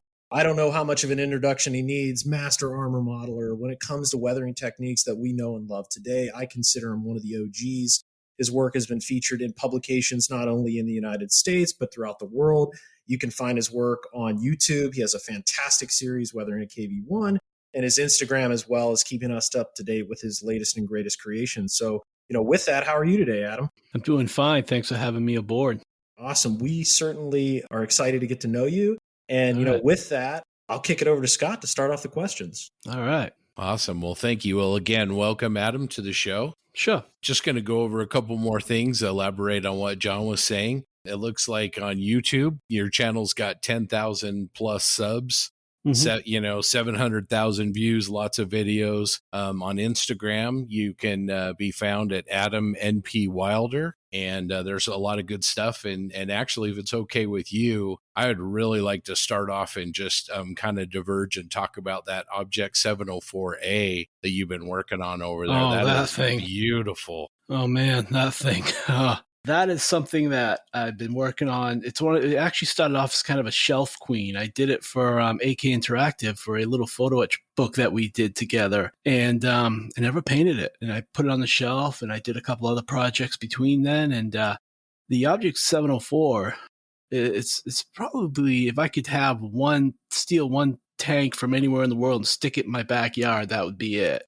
And I took it off the shelf, and long after I did that little book, I realized, it's one of those things where a lot of the brainstorming I do on coming up with ideas and how to put a different spin on something is, a lot of times I'll just put it on the kitchen table after work when I'm relaxing and just, I know it sounds kind of dumb, but I'll just sip a few cocktails, look at it. Okay, what can I do to this thing? Make it a little different. And that's honestly what I do. And usually when I have a general idea of what I want it to look like, but this one's been different. I've really made it up as I've gone. I've added a lot of bed spring armor to it, and I'm finding I've added a lot of other details. I'm hoping to have it done in about 2 weeks. My goal was to have it done before the end of spring break, before I was back in school, but it didn't go that way. And I still got a couple weeks of work. I'm waiting on the figures. I bought some other details that I want to paint and put on it. And when you're adding all these little details, and I'm telling you guys nothing new, I know, but you got to treat everyone like you're entering it alone. The old saying, it goes back how many years. So,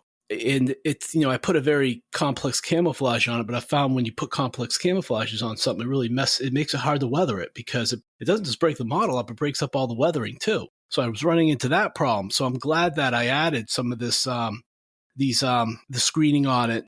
They call it bed spring armor, but it's really not. It's, what would you call it? Almost like mesh armor. Mesh armor. Let's call it that. Yeah. That's cool. some of the stuff, you see in Syria these days with the conflict going on over there, and trying to take that, make it more Panzer 46 and with debris and other little things like, the great thing, like nowadays we got the internet, we got eBay. So I came out, I'm thinking, well, what if you have the commander sitting on top of the superstructure in a chair? So, just go on to eBay, look up 135th chairs. I found some. That's not the way I'm going to go with it now, but I still got 35th chairs, but I'm deciding whether I'm going to put them on or not somewhere, somehow. What else? It's right here I got some Fruel mouse tracks on it, like it destroyed a mouse, and, it's just, I'll try to get it up in a couple of weeks, and I hope it's not too over the top, but oh no, definitely not. well, you will see. Yeah, I mean, you guys are very supportive. What's fascinating about it, sure, the fact that you're letting this project kind of live and breathe and develop on its own, and kind of tell a story to you as you're creating it. That's pretty interesting. Well, that's something too, because I think that a lot of these subjects I do here, people say, why do you do this Panzer 46, yada, yada, yada. It's more, I just want to do something that's fun for me, that's new for me. And the books I wrote a couple of years ago, I said, if you could take something like the IS-3 that I did with that screen armor on it, and with part of the sides ripped off, showing that inverse sloped armor. I think if you could take a hit like a popular vehicle like that, whether it be a T-34, a Stalin tank, a Tiger, and spin it and present it in a very different way, I think you got a hit. But at the same time, you don't have to go over the top with it and still make it look Soviet or something in Berlin. I think that can be, it's fun for me. And obviously people have found it inspirational too, which I'm lucky that it's worked out that way. Yeah, I think the paint job that you've selected for it really is worthy of all of the extra detailing that you put in the model. You sort of taken it away from that traditionally Soviet vehicles are just green, and you've really given it an interesting finish. Well, I'm glad you like it, but again, I'll repeat myself, it's made it real difficult to weather the thing because it breaks everything up, including the weather. And like Soviet green, it's so easy to weather because it's kind of a dark color, and you can use the weathering to break up all the different details and different surfaces and the different plates, where with this, it's a camouflage breaking it up. So again, you got to come up with some other way of doing it. And that's when it gets fun though, and then challenging. And again, if you could come off with something a little different, well, great. It's fun for me, and hopefully people will be inspired by it too. Well, I think I speak for everybody when I say that your models definitely always speak for themselves. So well, I appreciate you saying that, and thank you. And I didn't know that there was so much. Sometimes I'm not sure what people think of the stuff I put up. It's fun for me, but you wonder what other people are thinking too, and that makes you feel good. And I'll keep going with this, and again, I'll try to get it done as soon as I can. I hope you like it. Well, John, correct me if I'm wrong, but I'm pretty sure people like Adam's armor pieces. Yes, I would definitely think so. I look forward to your Instagram posts. Whenever I see one, I'm always, spending. No, I saw that, John. I know, I appreciate it. Countless hours on it. I mean, especially the photograph that you posted. It looks like, even in January this year, when you posted the mantlet of it, and just the complexity of the finish, like you said. Yeah, I saw it, yeah. Not only the colors of the camouflage, but you get into the chipping, the rust tones, kind of almost some of the grease stains too. So much work and attention to detail. It's a lot of work. Yeah, I find it damn inspiring, and I look forward to every post you make. So don't ever think otherwise from me. All right. Well, thank you. Well, it takes a long time to paint like that. That's the only problem. And in this one that we've been talking about, this object, I've decided after that I might be going back to some more traditional stuff. I got a Tiger that I got all the goodies for, and I got a couple of this building from the kit. Add the PE fenders and just do more of the traditional stuff again. But I'm not sure. We'll see how I feel in a few months. Yeah, the key is what makes you happy, right? Well, you got to choose something, because when you work full time and teaching, are any of you guys, have you ever taught before, had a job like that? Yes. So you know that it can be stressful, and you're staying on top of a lot of things, and you come home and you're kind of tired. And, so I get the weekends to paint now, and, I got to be careful with the subjects I pick, because it takes me a number of months to assemble and paint these things. And I don't want to get 4 months into it and be bored with it. So, I've learned that the hard way. So I've had to be careful with the subjects I pick. Yeah, you got to avoid that shelf of doom, right? Yeah, I only got 3 up there. So I'm doing all right. Wow, that's impressive. Yeah. All right, Adam. Well, for those of our listeners that might not be familiar with you, tell us a little bit about yourself. When did you begin modeling? Sure. What do you like to do besides modeling? Just, a little bit about yourself. I started modeling when I was 9. One of my neighbors across the street just had a whole shelf of Tamiya models downstairs that he glued together. And I'd sit down and watch the old World War II movies with my father when I was a kid. So I started back then. Before that, I was just building stuff with Legos. I just loved Legos.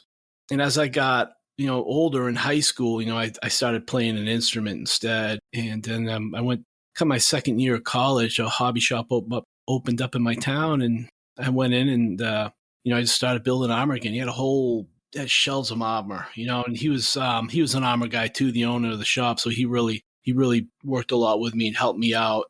So I studied welding my first 2 years, went to a junior college. And then after that, I ended up going into the field for about 5 years and then took a lateral step and I started designing the blueprints for the welders. I got into more of a corporate position and I went back part-time and got a bachelor's in the major at the time. They've changed the name of the major, but it was called industrial technology. It's geared toward mid-level management and manufacturing. So I kind of used welding as my specialty. I tried to do that before I went to Spain or Europe in case all that, for whatever reason, didn't work out. I'd have something to fall back on. So it was a big push to get that done before I went to make productions. And of course, after coming back from Europe, I stayed in Spain for 5 years. I worked there. I ended up working in Russia for 4 years. I spent some time in Germany and I came back and I just felt I just wanted something more in my life. Modeling's a lot of fun, but I found that the business part of it's okay, but I just like building them. I just like building and painting them. I really do. And it's, the whole company Wilder, that's a whole nother topic. And we can get to that later if you want. But to keep it simple, I came back and one of my old teacher from high school approached me about taking over his position after he retired. And I was really nervous about it because, teachers, and you put up with a lot, put up a lot of crap from the kids sometimes, it's audio control and you deal with people from all kinds of different backgrounds I've learned a lot. It's been humbling. So also, when I'm not modeling, I like to walk a lot. I take a lot of walks by myself or with coworkers.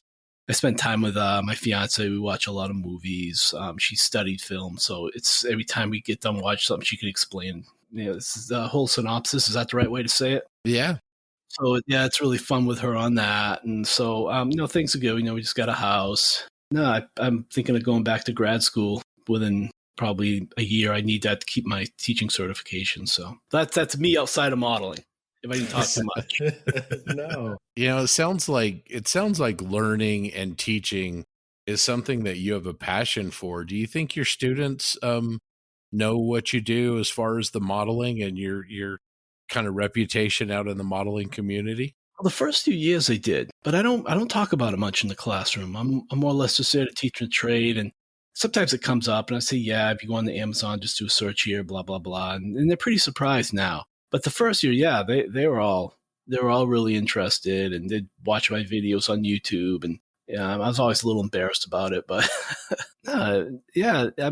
they seem to be interested, but like I told you lately, I don't bring it up. I kind of just keep it here to myself. And, I post on Facebook, I post on Instagram. I haven't really done anything on YouTube in a while. So I just kind of like building them now, really just building and painting them.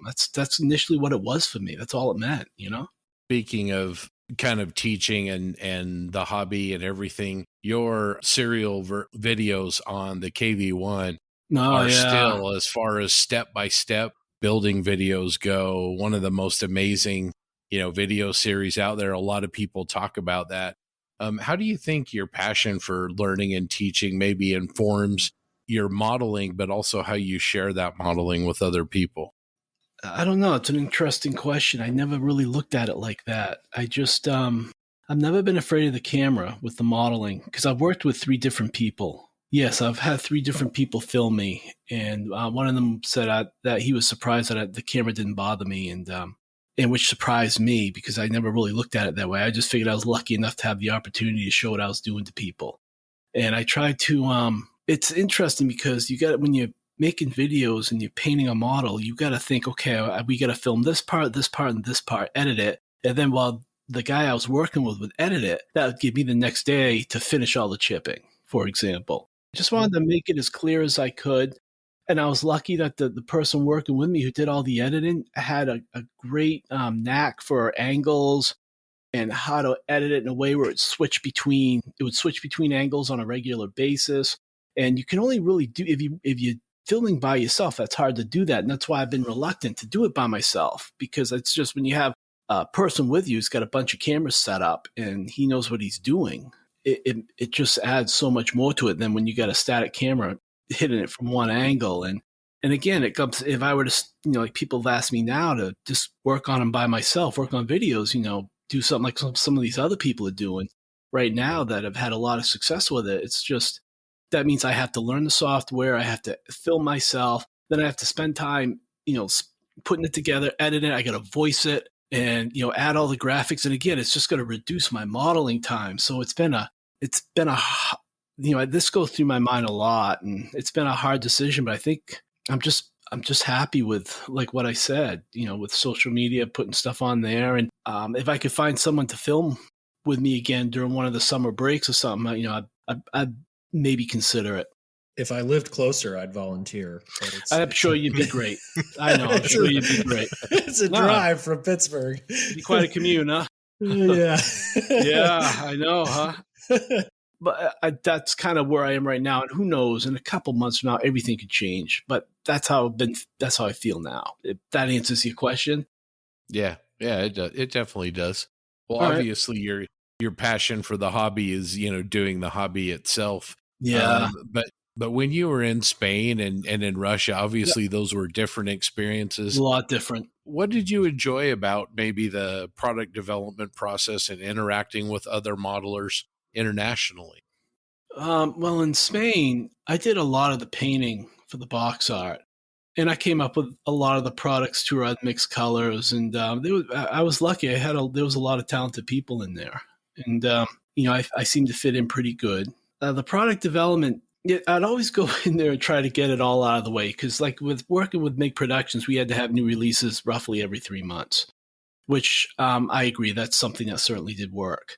And it kept the brand fresh. I would try to go in there and get all that stuff done first thing in the morning, and then I could spend the afternoon just painting or designing photo etch sets or building masters, doing the fun stuff.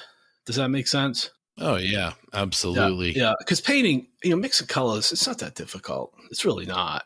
But it's a product development and investing the money in it. That's when it got a little stressful at times.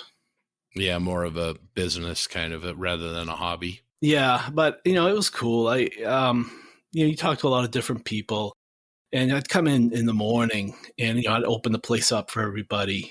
I remember I just have a list of stuff that I'd always have a notebook with a date at the top, and the next day I'd turn the page and would put the new date at the top. I got to do all this morning before I start, doing the stuff I enjoy, because it's work and you got to do it. With Wilder, I was doing less of that. I was more or less just modeling all day long. Russia was fun. I go out, take a walk around Red Square. The Russians I found them to be really accommodating overall. And when they find out you're American, it's just, they more or less just, what's it like living in America, that type of stuff. It was as interesting as it was for me being there, I guess. And I found that, without going too far off topic, I found living in Russia they have a lot of pride in their history and their military too. And that just made sense, because so do we as Americans. And I'm like, yeah, okay, I can see the conflict, and I can see where it comes from. But no one ever treated me bad. The cool thing about that place, you could walk at like 2:00 in the morning, and no one's going to mess with you. That's one thing I found about living there. It was really safe that way. There were other things too that that were a little hard for me, like a lot of stray dogs, and that I didn't like that. No, it was quite an experience. In the winters were beautiful, cold. I was lucky enough to see St. Petersburg in the middle of winter. That was an unbelievable experience, and see some of the museums are just incredible there. And hit the museums if you go over there. It's the money they put into the victory over Germany and everything. Nazi Germany is such a big thing to them, and it's just some incredible stuff to see that way. It was really interesting. I was lucky to experience it. Awesome. Adam, my portion, I'd love to talk more about kind of your scale modeling technique. Yeah, sure. That's fine. Yeah, I feel like I'm talking too much about my traveling here. No. We're getting back to that too. Don't worry. I think sure. That's certainly something we want to learn about, because you have that exposure that not a lot of people have. And like you said, people here are curious. How do others, work the hobby in those countries? So we'll get to that in a little bit. It's wild. And I've only had a brief taste of it in Japan. So yeah. Oh yeah. You went over to Shizuoka, huh? So I've never been to the show, but I did some time abroad, and my wife, she's like, "Why do you need to go to all these hobby shops?" I'm like, "Because it's awesome." I mean, I don't know, I can't explain it. Yeah, I hear you. You hit Yellow Submarine? Oh yeah. It's Yellow awesome Submarine. Place. Yep, I love that place. Oh, it's I loved another it. level. Spent a lot of money. Yeah, exactly. When I first visited there, I bought some stuff and I had to lug it across Asia for 2 months, but it was well worth it. Yeah. So, but, going back, my first exposure to your work was on Missing Links. Oh my God. Yeah. Back probably 2001 timeframe, I'm guessing. God. Yeah. Yeah. I don't even remember I think I did a SU-100 or something. Yes, you did. Article. Yeah. Horrible. And if you pull that up now, and it's like, it just shows the incredible evolution that you've gone through. You can still pull it up. We're going to link it on our Facebook page. No, don't do that. It gives everyone hope. I don't care. Yeah, there you go. Yeah, whatever. Sure. Yeah. But I remember that one. But more importantly, I obviously Missing Links was the place to go to see your work back then. Oh, Missing Links was the place. It did so much for the hobby. Yeah, exactly. The Titans were there before they were even Titans. I mean, it's like unbelievable. I remember when I first got on there, Chris Morosco was kind of the guy at the time. Mm-hmm. I remember thinking, man, I don't know if I'm ever going to be able to do some of the stuff he does, and he did some good stuff back then. Oh yeah. There was, some of the names there: Mirko, yourself, Rinaldi. Yeah, Mirko Biro. James Blackwell. Miggy Jimenez, stuff he was putting up there. Sam Dwyer. Oh my God! Yeah. Yeah, the OGs, I call them. You're in there. The too. OGs, the original gangsters, right? Yeah. So I remember that. Now that was my exposure online, but fast forward a year or two, I remember seeing your first work at AMPS in Havre de Grace, in that no air conditioning, small building in the DC. I love that late venue. spring. What a great venue. It was great. It was another great times. It was another time. Yes, exactly. Before it got so serious, Mm-hmm. You had the Titans in person, and I remember Zaloga. Your work. Yes. Yep. Douglas Lee came one year. I remember that year. I had a diorama against him that year. That was your T-34 diorama, right? The one with the Panther tank? Sure, yeah. Yeah. So, and I remember those shows, and the model that sticks out to me the most it was in 2003 when you brought Naked Desperation. Oh, that name. What an over-the-top name, huh? Over-the-top name in modeling, yeah. But it's stuck. It's stuck, man. It's on the cover. You've got me curious now. Yeah, I know. How do you go wrong with a name like that? Like, I couldn't believe David Parker went with that when he published it. I'm like, because sometimes he'll change the names of my stuff, but he kept that one out of all of them. The one thing that I remember the most about it was its finish. It was alone against everyone else, because you brought such an advanced technique to scale modeling to replicate that raw steel. For people that aren't familiar with that vehicle, can you give us just a little background and maybe how you approached that finish nearly 20 years ago? Can you still find that anywhere online? Yes. I didn't even put that in my book. So how did I come up with that finish? By then I was working as like a welder fabricator. So I was working a lot with steel, and, you heard all these rumors about these unpainted T-34s that have been, when they say all, there wasn't much of them that were in Stalingrad. They were sent out onto the field without paint or gun sights or something like that. I don't remember. Steven Zaloga said I had the wrong turret on it when I met him. He goes, "Yeah, nice model, but you got I think that's the wrong variant." I'm like, "Well, all right," but he's probably right knowing him.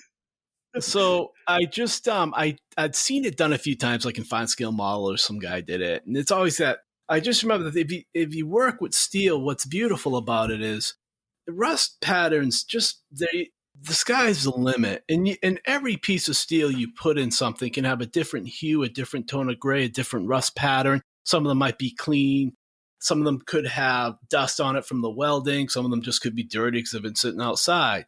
So you can use that to break up a model and make every plate tell its own story. As I started doing that, I just remember looking at this. I stole some steel. went to judge a welding contest for a bunch of high school kids up in northern Maine, and I went out to the back because I was already out of school. But I went out back where the weld shop was, stole a bunch of pieces of steel out of the dumpster, and I put the pictures of them in that article. I scratched up my backdrop, placing them on there, but it was just using the grays and the rust tones, and I was still learning then too. And again, I guess I was lucky with the timing and everything. Starting out with acrylics, the light grays, going over it and blending with the enamels and the rust. I learned a lot of that already from the Spanish modelers when I was over there. That was after I came back from Spain for the first time. And it was a lot of fun. Even using the wheels, painting them like they were green, like they were on another vehicle before that. I had sculpted a few figures for it, but I didn't like them, so I threw them out. So I never put the figures on the vignette. I never told anyone that. And I think it was I don't even remember where I got that turret. Some ugly resin thing that I had to really fix up. It was ugly. And I think I cut up the hull and I rebuilt that to get those interlocking plates. And someone asked me, "Adam, why don't you just scribe the weld seams?" Oh, I don't know. I did that. I was crazy a couple of freaking weeks. But again, I was new. I was a little insecure, and I was trying to find my own way. And that was just the way I went about it. I think I threw some photo etch on there a little bit too. That's when I was still learning how to solder. And then the vignette. And I remember just trying to get the suspension to fit on the vignette, and it's still on one side. It was like a little too low, but no one ever said nothing. And so. It was like we talked about a few, 10 minutes ago. I was just trying to do something new that was fun for me. Mm-hmm. And I was lucky that it just happened to catch on and people liked it. And, some people did those after, and it makes you feel good inside. I think that experience you had actually working with the steel really, really helped that vision of what, you had that inspiration that, right in your hands, because it just looks tremendous. I'm glad you like it. I've done some other stuff with just steel finishes since then. I did there's a Tiger 2 Grilly trumpeter, big ugly thing, kind of. And I personally, I like the steel finish on that one much better because I'm much more experienced by that point. But that T-34 you're talking about was like the first one I guess people saw like that. So I guess it sticks out more in people's minds. Oh yeah, for sure. Like I said, it's my favorite model of all time. I don't believe that. No, I swear to God. I swear to God. I bought Dragon's STZ T-34. Isn't there a fit up problem with that one? Yeah, the hull. Yeah. I heard that, but I know that's too bad. Anyway, I didn't mean to interrupt you, John. No. It's just I bought it just purely to try to replicate what you've achieved there, because I find it really inspiring. I think I was 17 years old when I first saw it. I was like, oh man, I took a bunch. I didn't know you were that much younger than me. Yeah, I was not anymore. I'm 28. Yeah, well, I know that. He actually drives and votes and everything, Adam. Oh, he does that stuff. I do all that stuff too. Imagine that. Well, and the thing is, those techniques are not hard. They're not difficult techniques. Anyone can do it. Just, a lot of there was a modeler said to me he's published at the time. I think he'd published more than I have. He says, people only look at the pictures. They don't read the text.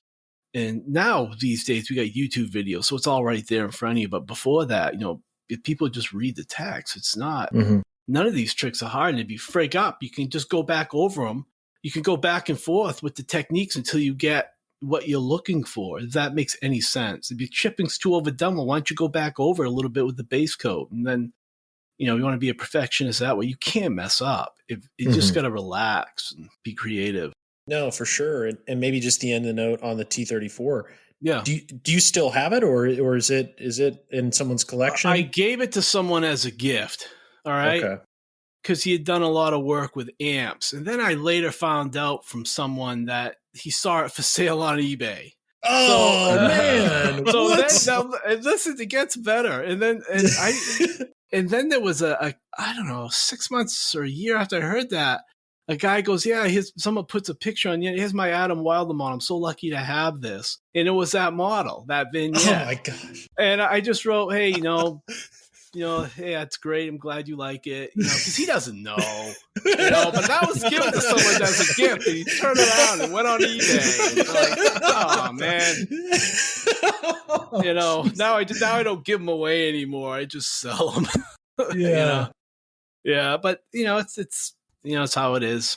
I wish I still had it, but so actually most of the ones I've sold, I wish, sometimes I regret selling them because, my fiance got me a beautiful display case for Christmas, and I spend a lot of time now looking at the ones I haven't sold and the recent ones I've finished. And I never realized how nice a display case is.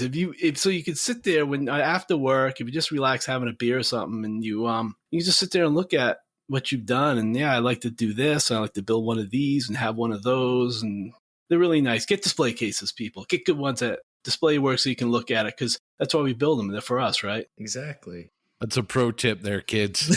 Pro tip, huh? Somebody bought that pro built model off eBay, man. That was a true. Well, there was that Panther F I did that was on AFE model. I sold that to someone, and that was on. I was going through eBay looking for something else, and that was on there too. So I don't know who ended up buying that, but it's just, how can you sell those things and ship them around without them getting messed up and broken? It must not be in the same shape anymore, I mean, especially with your builds, because you're putting so many, fine details on. I'm scared to touch one, for crying out loud. Oh man, trying to get those things on planes and stuff. And any modeler who's traveled with their work, anyone will tell you that it's really stressful, and getting them through customs. Like in Spain, I traveled so much. I go through the airport. They knew who I was. They knew what I had, and they just stopped bothering. It was a small airport in Pamplona, So that was nice when that happened. But I've had other people, like I went to a show in Turkey, and the guy insisted on taking them out of the box and picking them up, and I was having a fit, and to the point where the guy looked at me and says, "Look, I'm an officer. I'm going to touch it if I want to, and you're gonna." I'm like, yeah, if I keep going, I'm going to get arrested. And I don't really want to deal with that here. So, but he didn't break anything, but it was stressful. Oh yeah. Crazy stories. You know what? You just go watch the movie Airplane. Adam, you ever been in a Turkish prison? I would have been able to answer that one. Yeah. What was the other one? Does Rex ever rub up against your leg, or so? I forget. Well, I don't know if we want to. Have you ever seen a grown man naked? That's right. Yeah, you go through some of these crazy times. I'll admit this is kind of it's been a busy day. I came home, had to mow the lawn today, and I was really tired, but actually this is a lot of fun, guys. Thanks for having me on. This is like really cool. It's right. It's nostalgic, man. The old times. Yeah. We're free tomorrow. I'm just saying. I got to run it by the woman. But she's like, you're on a podcast. You're not even nervous about it? I'm like, no, not really. We're more nervous. Yeah. I'm like, I've done this before. It's all right. Well, actually, I think this is my first podcast, but, I've been in front of cameras, so get used to it. But thanks again, guys. So continuing on the theme of, scale modeling back in the good old days. Scale modeling back in the good old days. Yeah, back in Network 54. And Jesus. Yes, that was a good buffer for BS. So what was another one? Talking about that stuff. I remember coming home from work, and, I was trying to make my own name in the industry, and there'd be a lot of emails with questions. So before, I work at MIG Productions all day. And then I'd always walk home because the part of northern Spain, and I'd take this back trail home and through this hilly area. It was really beautiful, and so I'd walk home. It'd just kind of be like some stress, relieve some stress. Before I got to the trail, I'd stop at one of the little tapa bars, get a beer and something to eat, and get back. And just remember, like, I'd spend the first, I had stuff I did at McProductions, and I had stuff I was working on it by myself at home.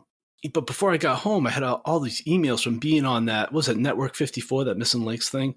Yep. And that's what I did for the first hours, just responding to emails and just thinking, again, I was lucky that people were that interested in what I was doing. And, I was working for a company, so I figured it helped the company a little bit too. So that was like the first part. And yeah, you meet a lot. The problem is I'm not good with names. I met a lot of different people, and you go on every morning when you get up. What's new? Does Mike Rinaldi get something new on there, or some of these other guys that I was following at the time who I liked, and it was there'd be some back and forth on there too. But I never got involved with them because I didn't have the time. I just didn't want to. I just didn't want to open myself up that way. But overall, it was pretty positive, and some of the stuff I put up there went over really well. Other stuff didn't go over well, and you learn as you go. I put up stuff on there that thought was going to go over great, and I got it pretty hard with the critiques, and I put those other stuff I was afraid to put up there, and it went over better than some of the other stuff I put up there altogether. So it comes with experience, putting stuff up on the web, social media, hearing people's feedbacks, and you kind of form your own style by hearing what other people say. Positive feedback is just great. And it really helped at first, like when I was younger and I was still dealing with my ego. I had my ego in the early days, sure. You feel like you screwed up, but as I've been looking back on it, boy, I learned so much from that, and it's helped me become who I am now. Yeah, those are fun times, and compliment people's works. Yeah, it is kind of nostalgic to go back to all that, huh? A lot of it's still there. Is it? They've gone to Tapatalk, but it does have a good search function finally, and you can find your old work. The one thing that might not show up is photographs, because if they were hosted on like Photo Bucket, they might be gone. But that's where all my stuff was. Yeah. A lot of the comments are all there, and it's crazy. You can look back. We've talked about that with some other guests. It was like the place back in the early 2000s. You couldn't find it anywhere else. And I don't think social media can replicate some of those interactions. It is a different type of interaction, like you said. I mean, when then Facebook started coming in, I remember all that, and that seems to be the place now. Or Instagram's another one too. I have more followers on Instagram than I do on Facebook, but but I don't really talk much on there. I just put photographs up, and if I do comment on people's work, I keep it to within 1 or 2 sentences. I just don't have the time. But I do watch, and I try to, if someone does something up that's inspirational, I tell them, him or her, I try to make it clear to them that, wow, that's great. That makes me think on what I want to do next. And I like that a lot. That's when it gets fun. It's when you see something new that makes you look at it a little differently. Yeah, for sure. So one of the things I'd love to ask you about, I think we can all agree that your finishes are some of the most well executed and complex, for that matter, in scale modeling. Okay. Can you talk about, what it takes to achieve that in terms of, time? I don't think we can really appreciate what you do without understanding kind of your commitment towards a project. And maybe the tortoise is a good example, and the work you did to achieve those shell hits and just the complexity within it. All right, the tortoise. I loved it because it's just so big and it was fresh. I'd seen 1 or 2 people do it, but it was really just out of the box. I love Meng. I love their models. We love Trumpeter for their subjects. We like Tamaya. They've been around for so long. There's something very special about them too. But there's something about Meng's models that I really enjoy. When I first saw that kit, I was just blown away by how big it was holding it in my hand. I think I was at a show in Belgium. I was at like Scale Model Challenge or something. One of the models I knew had that kit, so he let me look at it. So I ended up buying it. I didn't know what to do with it. So, all right, how do I make this interesting? Well, what do I do? So one, I knew that, all right, let's cut it all up and add the photo etch. And let's add let's take copper and replace all the toolboxes and fenders. That will give us a way to present it differently. Like the Stalin 3 we were talking about earlier. Okay, I can present it differently. But now it's like, all right, well, how do I paint it? I wanted to do something. I didn't want it just to be a painted model. I wanted to do something that was, I just wanted to take a chance, and I just added all those impacts in that one area. And I didn't know people were going to dislike it or like it. Looking back on it now, I'm happy with it. Just a side note, I've noticed like whenever I finish something and you've been focusing on it for so long, for so many months, you're sick of it. And you look at the photos, and all you can do is pick it apart. You don't even want to post nothing. And then I've found, if I just put it away or just don't look at the photos for a couple of 3 or 4 days, a week, 2 weeks, look at it again when you're fresh and you had time to relax. And that's when you can really judge your work. And that one's one of the ones I like to look at that I did and say, hey, I did that. It took a long time. It probably to build it and paint it. And this is again working full time as a teacher, and it probably took me almost a year. And again, it's just so big and all those impacts and trying to get not just where the impacts hit, but where the fragments scratch the paint and everything. That was a lot of fun for me doing that. I spent weeks just in that, with the Optivisor, just in that small part of the tank. And I'm happy with how it came out. And I was lucky. I had Yvonne Cocker paint me up these really nice figures for it. And I had 4 initially. And I said, well, toward the end, the last minute, I had him, I pay him for his work. And I said, here's some more money. I want 5 on here. And this is how I want to do it. And I decided to make it Soviet because I knew no one was going to do that. And I've always been fascinated with this, communist Russia during that era. There was something else I was going to put on. I think I was going to add some of that screen armor to it, but I didn't. I figured it'd just be too much. I figured, and that's the thing too, when you're doing stuff like this, when is it too much? When do you put so much on it that it takes away from the actual subject itself? So I just decided keep it with the impacts, let the impacts break it up, make it a little different, along with what you did with the stuff you scratched out from the copper and the weathering, and leave it at that. That was all weather with the Aqualine stuff and the track. So I just the scary part to that whole damn thing was I had to weather it with the running gear and the sides separate, and it was just trying to pull off all the masks and glue that running gear together. And then get the tracks on and then put the outer sides on, not knowing if it was going to work or not. And I'm lucky it all just came together. That was stressful, but that's good. Modeling, you got to take some chances sometimes. That idea to make it Russian is genius. That's the tortoise is definitely a machine that the Russians would have loved to get their hands on. Yeah, I know, huh? Big gas guzzling. Yeah, I know. I've had a hankering to do a KV2 again. How unoriginal, but just to have it for the collection without going off topic. But that, putting the stripe around it and all the different chipping effects on the, on the white, along with the chipping effects on the camouflage and on the green. Did I answer that question or? Yeah, you nailed it, man. All right. I mean, just knowing that, one model for an entire year, that just shows the level of dedication it takes in some instances to achieve these types of finishes. Yeah. And see, the thing is with people like that, they don't have that type of time or they don't want to devote that time. So, it all depends on what you're looking for. If I could do them quicker, I would. And I thought maybe after this one I'm doing now, this object, I try to tackle some more easier subjects that are, a little less time consuming. The Panzer IV hybrid with the small term looks pretty sweet. Oh yeah, that thing. That's another shelfie I want to finish up, and I got some ideas for that too. I think I'm just going to go back to the old color modulation on that one. I think the next Soviet one I got to do too. Same thing. I'm just going to go back to the color modulation just to see if I can still do it the way I used to be able to. Oh, I'm sure you can. It's like riding a bicycle, man. You got it.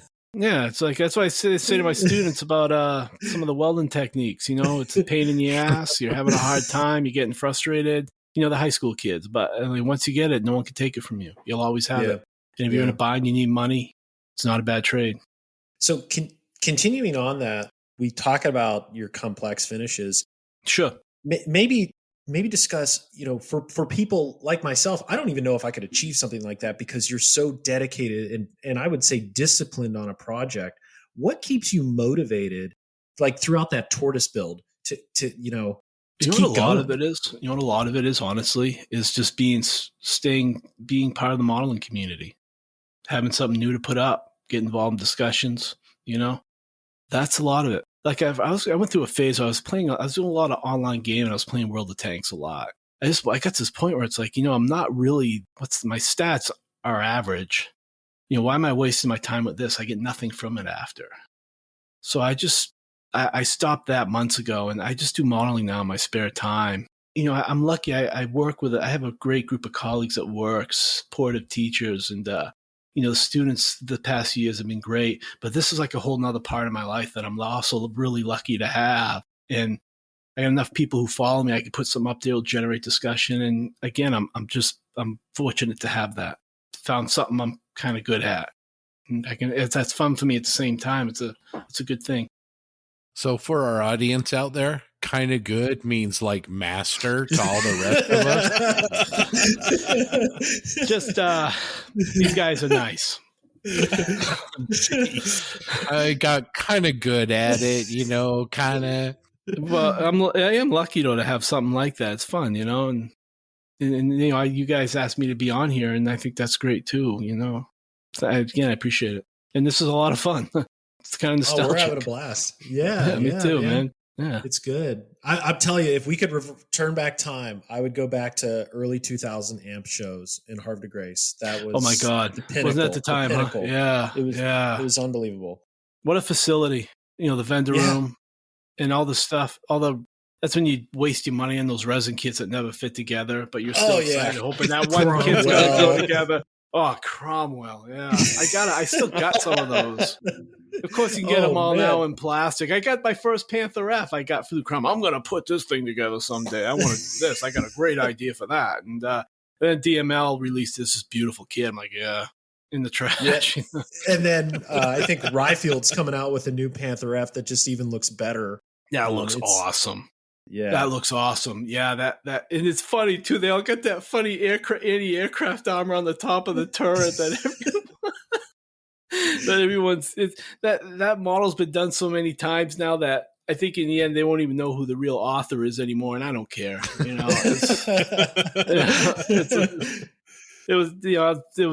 was a fun model. That was a beautiful kit, and I know I love that. I love that turret. I mean, you're building it again, so it just that's goes my to third show. one. Yeah, I've done it on that Panther F, the E50, and now this one. I was thinking at the end, what else can I put this thing on? Just to say I've done all this stuff. But of course, I've sold the other two models, so I only got this one. So yeah, that Panther F, was that one of your first to do color modulation? No, it wasn't. But that's when it all came together. That's when I kind of did it enough to know. Like when I first started doing it, wasn't enough. Once you weathered it, you didn't see it anymore. And that one, looking at that, we could barely see it. It's very subtle. Yeah. It was a Panzer IV I did after that where I really tried to push it. People didn't seem to like that one as much, but I loved it. I still look at that model. So I did that, I think that, and again, I should maybe try to get back into some of those subjects again soon. It's just fun. Color modulation is great because you can use the tones just to break the model up, and you can take one model without a camouflage and still make it look awesome. But you can still weather it too without the camouflage breaking up the weathering. Yeah, for sure. I have the new border model. I got that. I got that. The T-34E, and I have it. It's lined up for color modulation because it just screams it. Yeah, and all those different plates edits. That's a great subject for that. Yeah, that's really one to. I know. I got that too, and I was looking at it a while back. I'm like, part of me just wants to build it the regular 42 variant without all that add-on armor. But but still, I need to get another one. It's so good. No, it looks awesome. Yeah, the base kit we've talked about it a little bit. Base kit's okay. Sorry, the base kit's really good. It's some of the add-on armor for the turret. It's a little wonky with the fit, but I mean, for someone like you, it's no problem. But it's It just screams your kind of technique with modulation, and I plan on watching the KV series again to walk me through it. A lot of the products, I used on that, I'm not with Wilder anymore, and they're hard to find, but it's just, it's nail products, Mm-hmm. you can, like I still use a lot of Humbrol. I love Humbrol. Yeah. There's still a few Testors colors I like, believe it or not, those classic. Tester Silver is still really good. Oh, that's the go-to. I bought 3 bottles of that off Amazon about a month ago, just to have it, it's great for lights, and it's great for, shiny steel finishes on metal road wheels. It's just, I know. I got right at my desk. Yeah, I know. When I put this camera down and show you guys my modeling desk, but it's a mess, and I'll be embarrassed. Tamiya Buff's another one, Yeah. Same with Vallejo. This is another one. Pale sand. I use that for everything. I mix it with everything. Pale sand, Vallejo, Nat 72, it's like a rust color from Humbrol. I use that for everything. In fact, I need some new tints of that too. I'm running out of that. Like you said, there's some modeling products that no matter what new thing comes out, you always kind of, go back to your tried and true. Oh, sure, because you know how it works, and you're used to it, and and you're confident with it. Because we all have full-time jobs here, and you don't have a lot of time. So you want to use what you know how to use, so you just don't waste your time and mess it up and have to go back and fix it, Yeah. I feel like I'm talking too much. Well, that's why you're here. we want you to talk a lot. We kind of already touched on a lot of the things that I was going to ask you about. Sure. So you've written a lot of books and been featured in a number of publications. I own a handful of them myself. Oh, cool. Adam's Armor is fantastic. Oh, thank you. Yeah. Both the build, that's one thing I've been trying to up my personal game on, is getting better at building and sure complex. And your book has been invaluable to me. I appreciate it. Yeah. Can't understate that. Cool. Is there a possibility? Is there going to be more books down the road? Sure. Yes. All right. Just leave it at that. Because that's the answer I wanted to hear. In fact, I'll probably be doing. Look, I was talking to a friend of mine the other day, and he says because I was talking about the dilemma I had with starting, doing YouTube stuff, and he says, Adam, just continue to do the books. I don't know. What are your thoughts on that? And I'm not asking you the question. Is there still an interest out there for books? But because you look at what people now are doing on YouTube, there is. I know all of us, and then some of the other guys that we talk with that are modelers. Aaron, but I think John knows him really well. Aaron is this guy. Aaron, you may even know. Yeah, you might have met him before. I don't know. Aaron Cook. He goes by. He was AK Armor on Facebook. Now he goes by Aaron Cook. I know who he. I know who he is. Yeah, he loves books, and I've also always liked books. And after talking to him, he's made me like books even more. Mm-hmm. You probably can't see it, but I have a bookshelf all the way back there, and the top one is all mostly modeling books. Awesome. So yes, I can tell you that there is still good, because I think that's just what I'm gonna do. It's just easy for me to do it that way. And when he told me this the other day, he's like, "Yeah, just do books. And people like it." I'm like, "Well, I'll have to ask around about that," because again, I'm at a point too where I'm not really sure what I'm going to do next either. I mean, I'm still going to be involved. It's like when I said I was leaving the company. Well, good luck on your new adventures. I'm not going anywhere. I'm still right here. If anything, I'll have more time for it. Yeah. So and that was, that's some of the reason I left it. So I just wanted more time to just do models and stuff. I didn't want to deal with all the other stuff. Yeah. Well, thanks for letting me know that. That makes me feel a little better. And I'll let you know what's going on. Okay. Yeah. Yeah. Thank you, Adam. Do you like movies about gladiators? I'm sorry, another airplane quote. No, I'm trying to. It's been a while since I've watched it. I'm trying to come back at you here, and I'm having trouble remembering some of the. Well, you could accuse me of being Kareem Abdul-Jabbar, but you'd be way off. You remind me of the math teacher that I'm in the teachers union with. He got that same sense of humor and everything.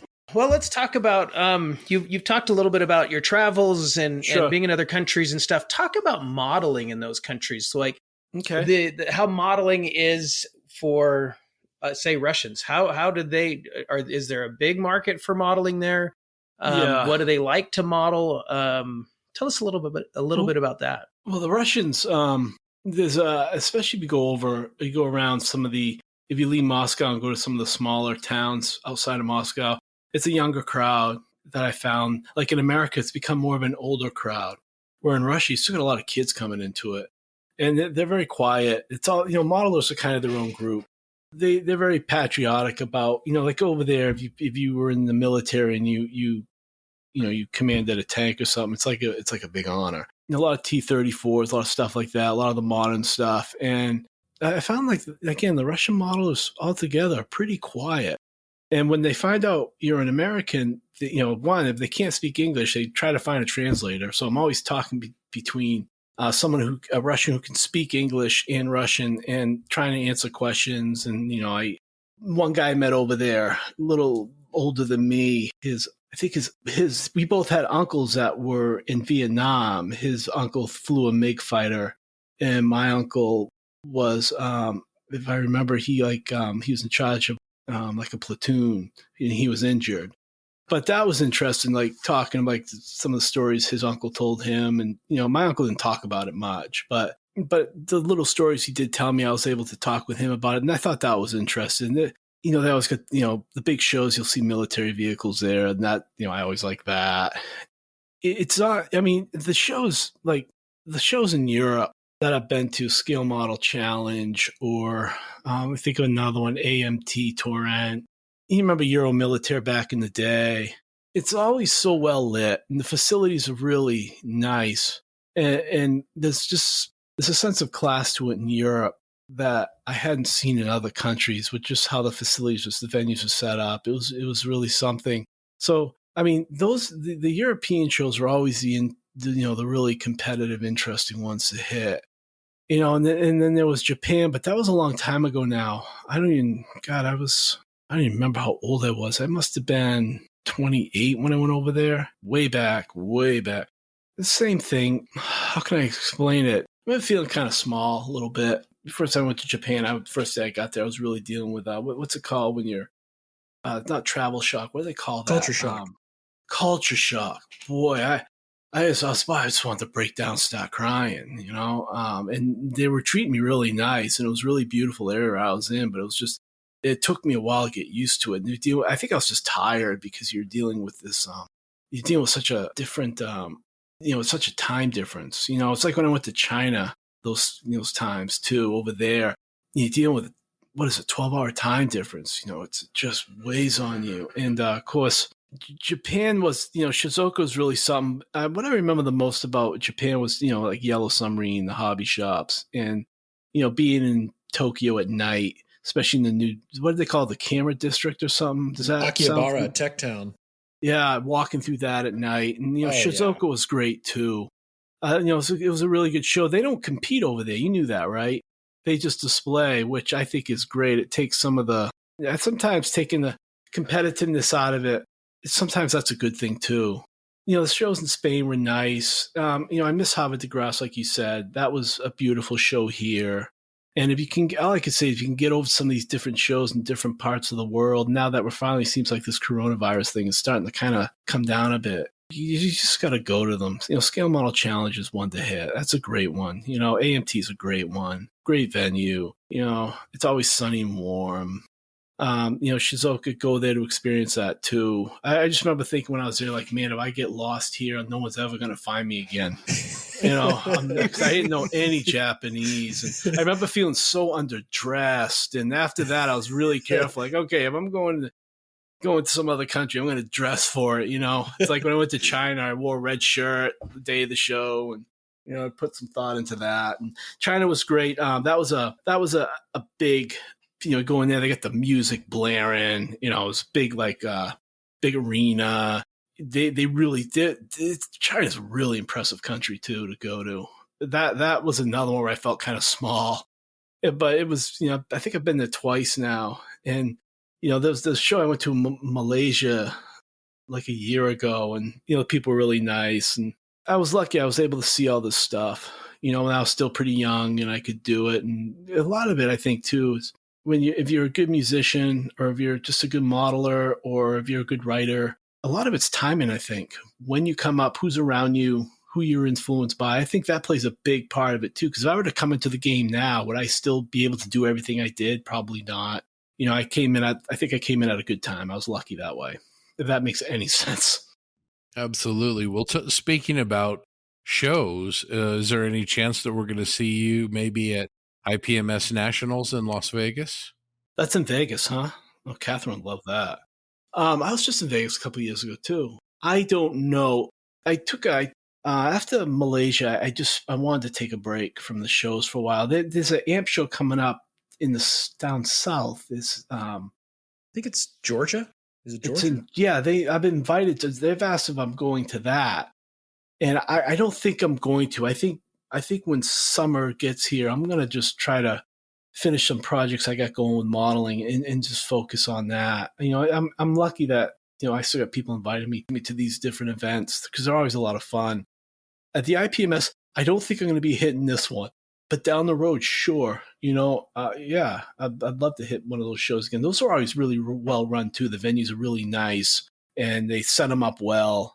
Yeah, I know those are always really nice. They do a good job putting those together. Those are shows to hit too. I remember recent show for you, in addition to Ontario and seeing you there, I remember your work at World Expo in 2017. That was Chicago, right? Chicago, yep, exactly. Yeah, I remember that. That was a lot of fun. Yeah, I went down there with Sean Lynch, tank builder Sean Lynch. Great guy. Yeah, that was a nice show. There was some really good stuff there, and you were there. Yep, I was there. It was really busy. I went with my wife. That was her birthday weekend, so I couldn't spend too much time at the show. But that's true love. If we can, go to a modeling show on her birthday weekend. Yeah, I don't know how Catherine would be about. Yeah, she's like, we're gonna go on vacation. I don't want to go to those shows. I'm like, well, we'll work it out. Yeah. There's, you trade. I traded kinky boots for Bovington when I went on my honeymoon. So it's give and take, but no, it's all good. It is a lot of give and take. Yep, it is. But it is good. You're right. It's a good thing having someone in your life and being lucky enough to have that, Yeah, and it's interesting because I'm sure your significant other when they just hear about it, they and you teach them about it, they become, it's like, wow, this is more than just toys. I guess I could say. Oh yeah, she likes looking at like when I take new photos. I got a pretty big monitor here. I take the high res images, sharpen them up. Mm-hmm. And adjust the light, correct the lighting and put them up. And she likes to look at it. Like she likes, she thought these were really cute for some reason. These little chairs. Oh, the chairs, yeah. I know. Yeah, she thought, oh, that's so cute. You need to get a dog or a cat curled up on one of them. I've had, the first T-34 I ever got a gold medal with at AMPS the advanced category. Mm-hmm. I had a cat and cat chewed up the gun on it, like, oh man. But, I love the cat. So the model, it was done and, I'd already entered it and that was, pets, Oh yeah. I've had cats jump up onto the shelf in apartments where I had all my models lined up and didn't break any of it. But boy, that was a panic moment. Yeah, I know. Yeah, I am a cat guy. No doubt about it. You're not alone here. Yeah, I know. TJ. Someone's got a cat. I saw that. Yeah, I got a black cat running around in the background. You might have even heard him. He's been meowing. He's attached to my younger daughter, and she's not home right now. So he wanders around the house and cries because she's not here. It's kind of annoying. It's cute, but it's also kind of annoying. Yeah, I know. My cat I found him on the streets in Spain. He just passed away. He was kind of an end of an era. He was 16 and just a great cat. Yeah, that was hard. Yeah, sorry. Adam, any subjects that interest you in the future, maybe outside of armor? Yeah, I do like some of the sci-fi. Like, I've always liked some of the Star Wars stuff. I kind of like just the robots. But every time I tell myself I'm going to do that, I get pulled back into armor model because someone's asked me to do an article or do some project. So I just say, just pull me back in. So Al Pacino. Yeah, so, they pull me back into that, and I've been doing it for so long. Like, well, I'll make it look good, and I'm confident. So I always just come back to the armor, and that's all. It's always going to be that way. I'm going to have to go back to school too. And it's going to be a time where I have even less time for it. So I need to focus, just on what I'm good at and what I like and what I'm known for, if that makes sense. Yeah, absolutely. Yeah. So I'll continue with another question that Yeah, we love sure. to ask a lot of people, and it's maybe a little funny because you have played an artist in a video. Oh my God, those what are the night vision? Yeah. Oh, One of the ones where you talk about, I think it's one of your, what about color modulation maybe, and you're dressed up as an artist around a candle. Yeah, well, that one was okay, but the first one I did when I'm running in that supposed battlefield, which was nothing but a construction site. Oh, I don't know if I remember that one. That was the first one. That was on the pigments. Okay. That one, that was really scary because when you kind of, it sounds stupid, and it was just such a small little character and a small little part. But I remember thinking, you got to let go of all your insecurities because, you think of the people you knew when you were younger. You like wonder who's going to watch this, and they know who I am. They know all my flaws and insecurities, and they see me playing that character on there, coming off as this kind of this whack job. That was like, all right, just swallow all that, and yes, they're gonna watch it, but don't let it bother you. Just go ahead and play the part, do your job. Yeah. And it was I can't find anything. I can't find it on YouTube because I wanted to show my fiance that, because again, she studied film. Like, yeah, I played this part. You got to see this. So I can't find it. I'm looking on. And I don't think I have anything that plays those old discs anymore. I don't even know if I have one. I don't. I might have one. I got another old display case downstairs that has older stuff and people have given to me in my travels, and stuff I got in Russia and stuff people gave me in Spain. I may have it in there because I also have resin kits that I worked on that were released. I kept a copy of those kits. Just sometimes when you want to go down memory lane, you go down and you look at all that stuff. But yeah, that was the scarier one. The pigment one was a lot easier. That was fun. Again, I was working with some good people. I had a good crew of people around me that really helped me out. I did my part and they all did their part, and it just came out. Those were some fun times working there and stuff. And I was a lot younger, less worries, less responsibility, I had more time to just live that life and live in another country like that. That was really cool. It wasn't always easier. Some awkward moments too. Like when you're in a bank and you're trying to speak Spanish and you're talking about money. That's when it got stressful. It got really awkward at times. You can laugh about it now, but back then, no. The only comment is made an idiot out of myself. Oh, well. Yeah. It was an experience, Maybe, so we like to, as mentioned, we always like to ask our guests, do you consider scale modeling art? Sure it is. Yeah, it's a way of being creative. Why not? Yeah. Why not? I played guitar for a while. I wasn't very good at it, but it's just another way of being creative. Yeah, sure. I mean, someone said, are you a professional painter? Someone asked me that once. I said, sit there and paint some of these classic type paintings, or even paint the interior of a house. I don't know if I could do that well because that's just not what I've honed in my skills on. Where this, I've spent, I've been doing it a long time. I've read a lot of articles. It's not just, if you want to get to a level where you're teaching people, a lot of it is you got to take the time to read other people's stuff too. And even when you get good at it and you see something out there and someone does it better than you, read it, how they do it, and learn from it. And that's, yeah, of course I'd call this an art. But as being a professional painter, no, I don't think so. Does that make sense? No, completely. Yeah. Yeah. So kind of going off of that, you mentioned reading something and kind of being inspired. Who would you, who inspires you today in scale modeling? Who inspires me today? That's a good question. I love Uncle Night Shift, and he's a great guy. I think he'd be a good one for you guys to have on here. We did. We had him on. He was awesome. Yeah, he is. He's a funny guy. I like watching his stuff, and in the early days, he did a lot to help my company too. He really supported me. I enjoy his work. A lot of the guys I kind of came up with who inspired me, I haven't seen anything from them lately. I don't see, I just don't see anything from them anymore. They're just doing other stuff, or they have companies, or and there's been a lot of models that you could tell that they're still kind of beginners and they're learning. Okay. And there's still some improvement, but they'll touch in on a subject. Hey, that's a great idea. How can I take that and build upon it? I do a lot of that too.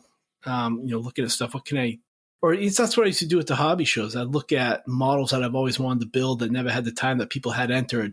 And I just look at them, what can I do with this? What would I do with this if I had this? Yeah, as far as inspirational stuff, I try to look at subject matter, or if something's put up there that's really nice. Someone put up a really cool rear-mounted turret in IS-2. Had a really cool camouflage on it. It was like blue, yellow, and so it's just, I'm like, that's that. I don't know if I'll ever do anything like that, but boy, I love the subject. It was one of my favorite models from last year, and that was great. That was interesting. Yeah, so maybe picking up off of this and maybe turning back the clock, who were some of those figures that inspired you back in the early 2000s? When I was really young, I really liked Steve Zaloga because he was the only one that was doing that Soviet armor that was doing it well. Back then, there was a lot of great German armor models. These guys, there's Tony Greenland. Tony Greenland, yep.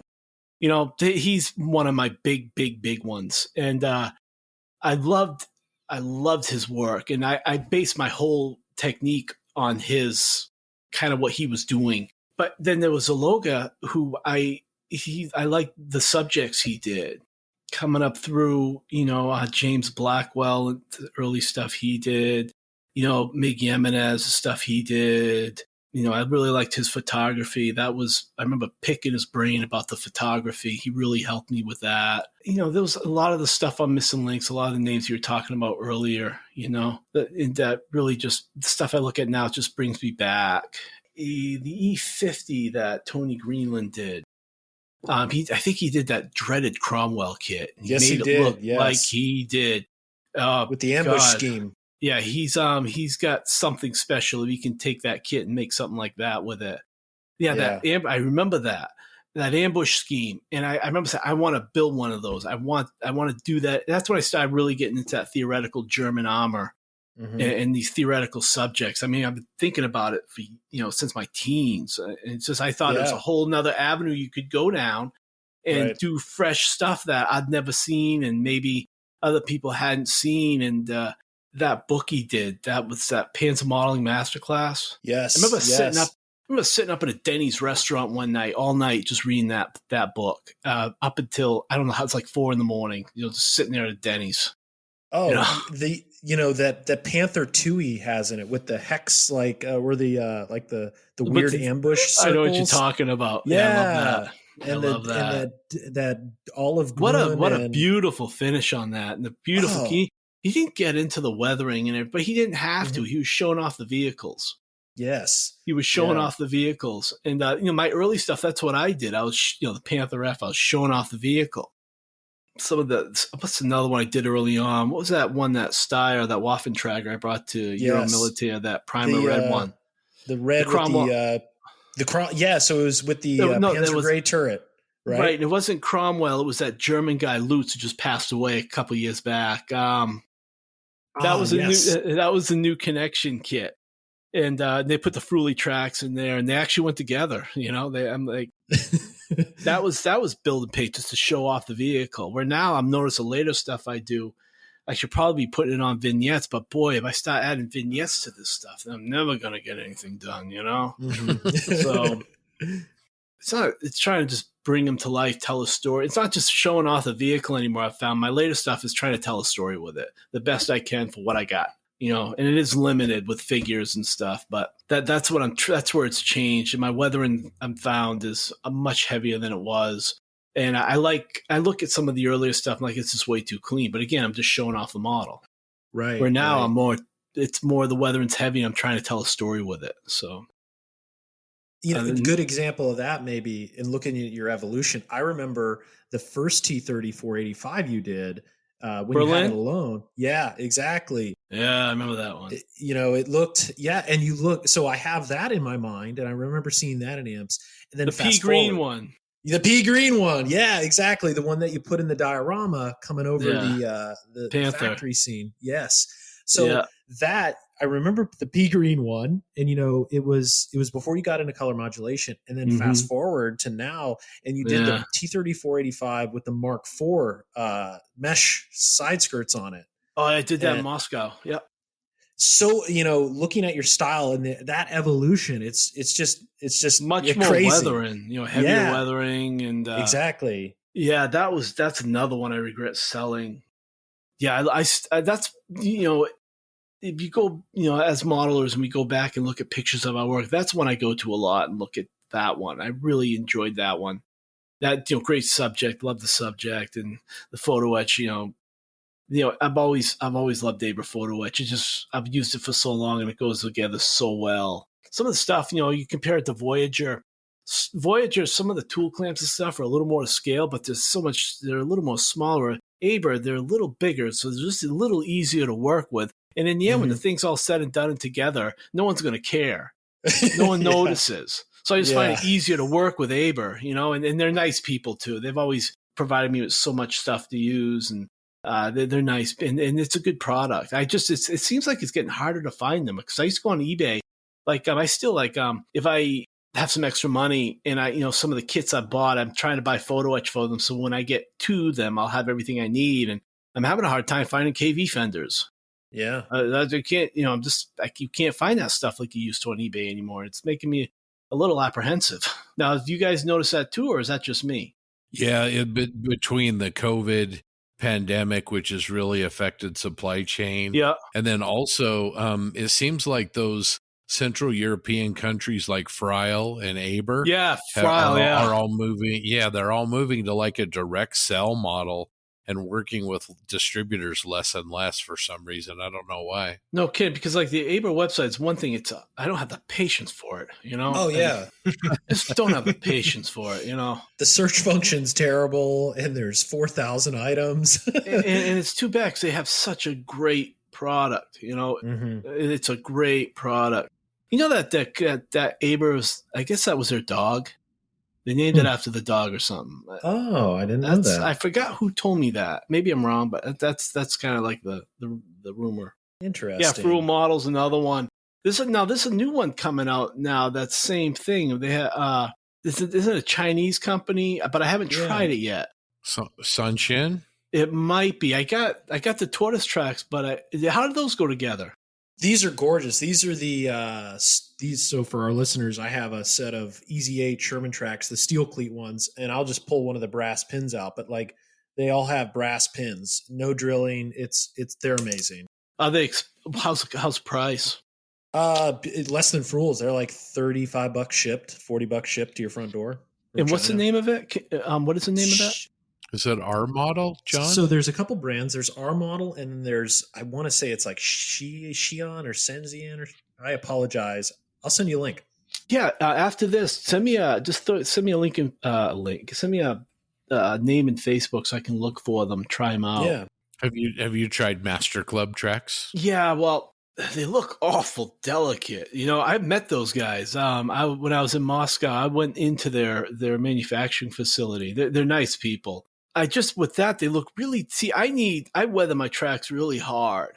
So I need something that's going to hold together. Those Frugal ones, they put up with it. But what's funny about the Frugal ones is if you really weather them, you got to keep bending them as the paint dries, or they're just going to dry solid. Does that sound familiar? The problem is, as you keep doing that, every layer of mud you put on it, you stretch them out more and more and more and more and more. So when you put them on the tank, on the model after, they have these huge sags in them. So you have to take out a link, and hope that it's still going to fit, and put it on this running. It's always stressful doing running gear, putting that on and making sure the track's going to have the right sag, especially using the Soviet ones with the big return rollers, the Stalins or the KVs. It's like, oh boy, I hope this. All right, I'll take one out. Hopefully I can fit it back together, and everything's weathered, and you're trying not to touch it, and you're cussing. And yeah, the T34 track is the worst because it's a 2-piece track. So you've got to deal with two links instead of. That's I know. Well, the new kits, the idler wheels, you can position them, and that will help. Listen to this. One time I did one. What was I doing? I was in Russia, and it might have been that T-34 with the mattress armor. That I know it was because of that 2-part track. All right, here's a story. So listen to this. So it had too much of a sag in it. It just didn't look right. It was coming down off the front, like square to the ground off the front idler. Like, okay, that's not gonna go. So I couldn't take one off. So I had to take freaking 2 off. So then the damn things are too short. So now I'm in panic mode, because you spend months putting these freaking things together and you're stuck on something. So what I did, listen to this. I took the track and I stretched it. I pulled it. I literally pulled the metal track as a unit and stretched it just enough, and it got it on. So those of you guys out there using those 2-part T-34 tracks, they don't fit. They do get some play. You can stretch them. So that Pro tip number 2, kids. Yeah. So then again, that's just doing it a long time and thinking outside the box. And sometimes you really got to do that when you're doing these complex builds, because I weather everything with my wheels separate, my track separate, so I can get inside and get everything. Because a lot of the pictures I take, I try to look at it as when I paint something, like most of the people around the world are going to see my stuff in photos. That's it. They're never going to see the real thing. I try to think of, okay, this when I put it together, what angle is this going to look the best at? So you try to fashion your paint, and you got special details like impacts or other weathering effects you might be thinking of. You try to put them in the areas where they're going to look best at that angle. So because you get that one shot at that one angle, that's always going to be your best shot of the vehicle in itself. Photographs a whole nother topic, because you can output stuff together and it looks great and paint up. Then I take photographs with it, and it doesn't look good in the photographs. And I put it up there, and obviously other people felt the same way. It didn't quite go over like some of my other stuff. But a lot of it is, you're everything, when you got the old Optivisor on here and you're looking at that thing, you're trying to look at how's your macro lens going to pick that up. And you got to think of it that way, because I like the close-up shots. Another tip for people coming into it, I found I get just as much, if not more, attention from the real close-up shots I put on Instagram than I do of the whole vehicle, in front of me. I found for some reason, people really like them close-up shots. I think, with all the work that you do with different building materials, copper, brass, and then all your work with weld beads and texture, those close-up shots really show those to good effect. Some of the stuff like the weld beads and stuff, I love that stuff. I love making the flame cut edges. I love doing the rolled steel, texturing that, that little stuff that, one might not think of, but when you shoot in close, a flame cut edge just adds so much life. And it's such a subtle thing, and you might not even notice it, but you'll pick it up. And especially with, like some of the Soviet armor I looked at when I was in Russia, just a flame cut edges, like the pictures I put in the welding chapter of my book. It's like, oh man, some of the stuff was rough. Here's another funny little story. The first time I went to Maryland for that amps, we went to Aberdeen, and that was the first time I saw like actual armor up close, and it was a really big thing for me at the time. I was still in my 20s. There was an IS-3 there, and by then I'd been, I'd studied welding. I've been in the field doing it for a number of years, and I looked at the front weld on the, if you look at the front, that pike nose where it comes up, you get that weld going down the middle. And I remember thinking they must have had problems with that weld failing, because I don't think they knew the problems with, getting moisture and hydrogen in the welds and cleaning the flame cut edges like they do today. And they understand how important that is. And then I later read in like a Zaloga book or something that, they were having troubles with the welds failing. If I remember correctly, in the front of that hull, if I remember correctly, I remember thinking, oh, well, I guess I know my trade pretty well. So that was a good thing. That was interesting. Yeah, that field at Aberdeen, man, that was another perk of that venue. You just go down the street to see the real thing. How many pictures do you think you took there? Thousands. Yeah, me too. Thousands. Well, I remember the first time I went to Kubinka. That Jealous. That was really something. Well, I got there. It was It was about 10 years ago. I was still living in Spain. Yeah, it was about 11 years ago. Middle of winter. I mean, they had a outside bathroom there, Soviet style bathroom. I mean, just I don't want to get into it in much detail, but on the inside, the frost off the walls was like this. It was that thick. It was that cold. And I had this camera. Yeah, I don't know how many pictures I took that day. And listen to this. The guards weren't there. It was so cold the guards didn't come in. So I got to crawl over all these vehicles. Oh, nice. Yeah, it was really something. And then some of them you could have, like I got on the IS-7 and the hatches on the top of the turret where you could open them. And I'm like, well, I could crawl down in it, but I got nice clothes on. And everything was so dusty. And I probably should have did it, but we were going to a restaurant after. And that's the thing in Russia, there's a lot of nice restaurants. And but that was really quite and the guys who took me there, they were all finally got to a point where they were all freezing. Like, can we go now? We're all a little cold. The Russians are telling me this, and I'm like, yeah, all right, let's. No, and what it was, we went out to the car. And so, I forgot to take pictures of that vehicle over there. And the guy, well, just hold on. We'll get it later. We're gonna get going now. So I'm like, all right, I thought that was funny. That was the first time I went there. It was like it's one of those places, as a kid you never think you're gonna get to, and then I got there and it was just a big thing for me. It was really wild, and they got all the different hangars, and if you can go there, check it out. I've been there, I don't know, 4 or 5 times, and I never get sick of it. Oh, wow. Yeah. Object 704 and the mouse. Well, I got to crawl all over that too. And, that was funny because when I was there, they had it was the IS-7. I thought they had destroyed it for some reason. I didn't know because, they destroyed a lot of those vehicles. They use it for target, testing guns and stuff. And I remember I looked down at the guy that brought me over. They said, they still have this thing. They didn't destroy it. And it was the IS-7. The IS-7 is a fascinating tank for me. I got all the goodies to build one of those too someday, whenever I get around to it. It was a great trip. It was, and again, the cold just added to the whole Russian thing. And it was wild. It was a lot of fun. It was totally fitting that it was in the Russian winter as you're crawling all over their armor. Oh, yeah. Well, it was like... Well, then we went to the Artillery Museum in St. Petersburg, and that's why they have those huge, tracked atomic guns and stuff. Mm-hmm. That was fascinating, too. They had a lot of self-propelled guns, Su-152s, and I wanted to walk around there more, but that was, St. Petersburg in January. It was so cold. I couldn't stand that. Like, I can't. I was really cold.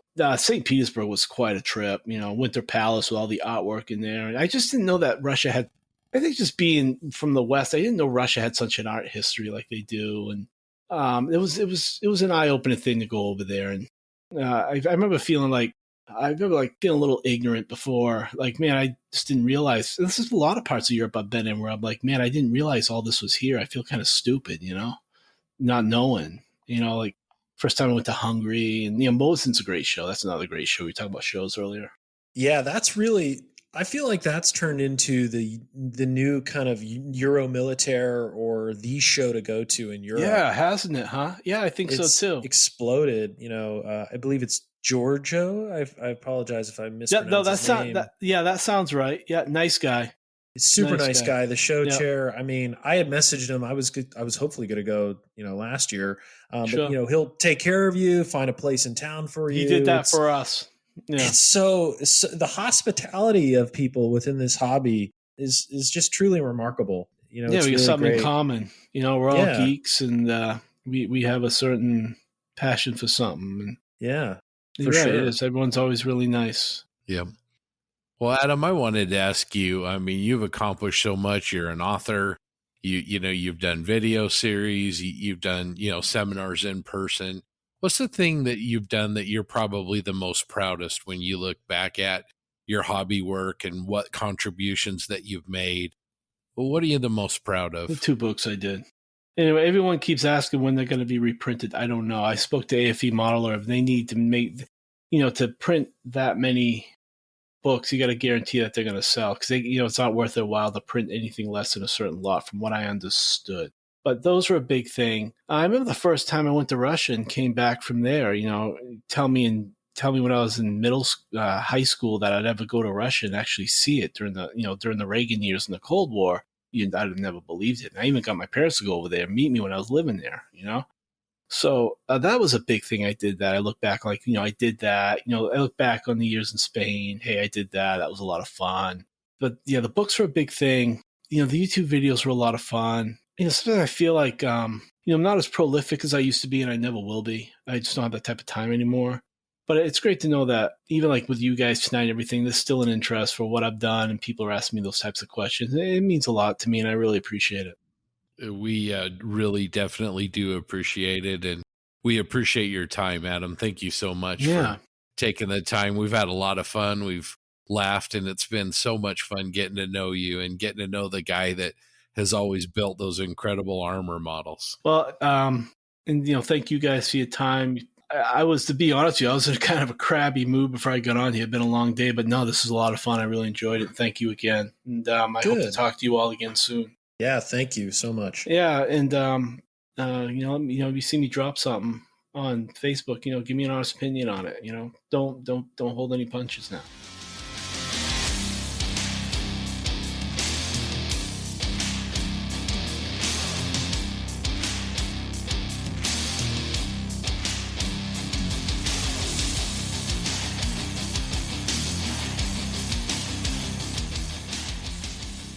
We want to thank Adam again for stopping by and talking to us. It was an absolute blast. We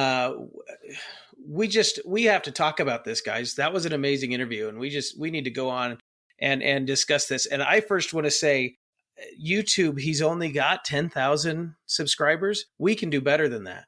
He deserves way more than that. So anybody that's listening to this, if you haven't checked his YouTube channel out, please feel free, go over there and subscribe to it. He's excellent. Yeah, that YouTube channel is worth a look just for the serial videos of his KV-1 build. You will not find a better step-by-step demonstration of a huge number of weathering techniques that take you from step A all the way through step Z of an armor build. So that alone makes it worth checking that channel out. Yeah, I really enjoyed the interview because it brought back a lot of good memories from the early 2000s. I did not meet Adam back then, but I certainly was, a fangirl and went to his seminars and certainly enjoyed his work on the table. So it was really cool to catch up and talk about those times and, what modeling was back then. And, hopefully we can find a show like that again in the States. Yeah. And I just have to say that it was an immense pleasure to get to talk to him. I mean, if you are even tangibly aware of high level armor modeling, like who Adam Wilder is, and the opportunity to get to speak to him and just listen to him tell his stories, which were fantastic. It was just great. I'm fangirling a little too, just like gushing over it. But yeah, I was so happy when we were done. Like, I walked down the street to go drop something off in my neighbor's house, and it was like 10 o'clock at night. And I called my wife, who was out of town at the time, to tell her how awesome it was. Like, and she does not care about anything related to scale modeling. The one thing Adam does that I think really shows his talent is, he takes a build like that Object 704 we hit on in the interview, and he changes it and modifies it, or the Tortoise is another great example. But he does such an amazing job and applies so much armor realism. His vocabulary is so good that where a lot of other modelers would, look at somebody that had done that and kind of disregard it, it's still universally lauded because it's so good. Yeah, I also loved about the instance where he was in Turkey and almost got thrown in prison. That was I will say to what you were talking about, Scott, like he definitely is one of the few people that, again, if you're aware of like the scene in scale modeling, like, you can pick an Adam Wilder model out of 100 models, because Agreed. Yeah, they have, I don't want to say they have a look, that sounds cheap, but like, you can tell his style, and it's that attention to detail that they're like, everything is intentional and everything looks like it should be there. How he does it, I don't know. Like, I couldn't copy that if I tried. And it's just seeing his work, and like we mentioned in the interview, like he has books. He's written books, and I have them, and they're fantastic. And they're the type of book that you pull them out when you forget something. But like, he probably doesn't have to do that because I'm sure he remembers everything. Well, it was like you guys said, it was a tremendous honor to have him, and it was so much fun to talk to him.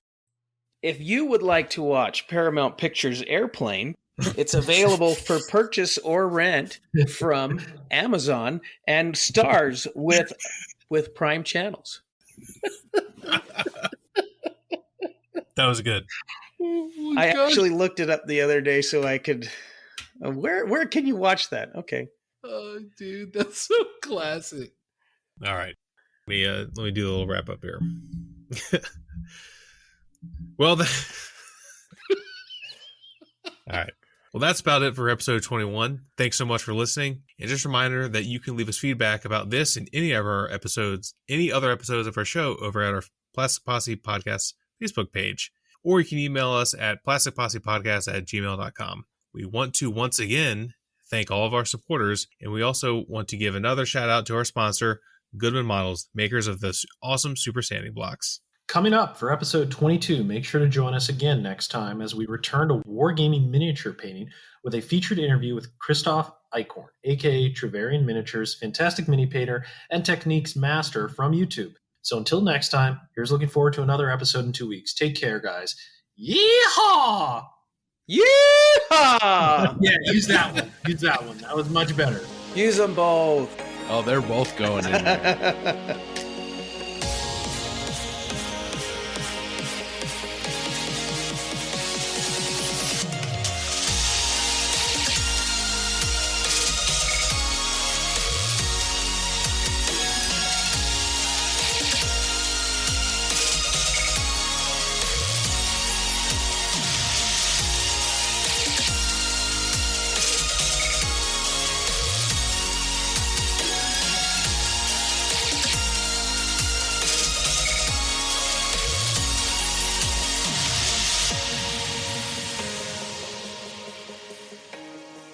Yeah, so Adam, one thing I will ask, I know we're going really late on time, but last episode we had an Easter egg at the end of it that I want to continue with this one. And maybe the topic of this Easter egg is your aqua line for Wilder smells like a cappuccino. Can you tell us why? Why did we do that? Because it hadn't been done before. And, nice. I'll be honest, it wasn't my idea. It was another guy in the company. It was his idea. And I'm like, that's brilliant. That's great. Because I love weathering with acrylics now. And I love that line. And I hope that, the guys I worked with, they keep the company going just for that line. Because it's my favorite. And it with acrylics and, I'm coming up on 50 here. And, I'm getting to a point now when, you have your airbrush and lacquer thinners, or if you're working with enamel paints, you think about long-term problems. That's what's kept me up at night with all the airbrushing I've done with lacquer paints, not wearing a mask when I was younger. And, I worry about that long-term effects it could have on my head. And, or maybe I got them already. But just working with acrylics, one, it's great to weather with those things and they smell good. And I don't worry about. But that is just to kind of give it a signature thing for us. And again, that was my colleague's call. That wasn't mine.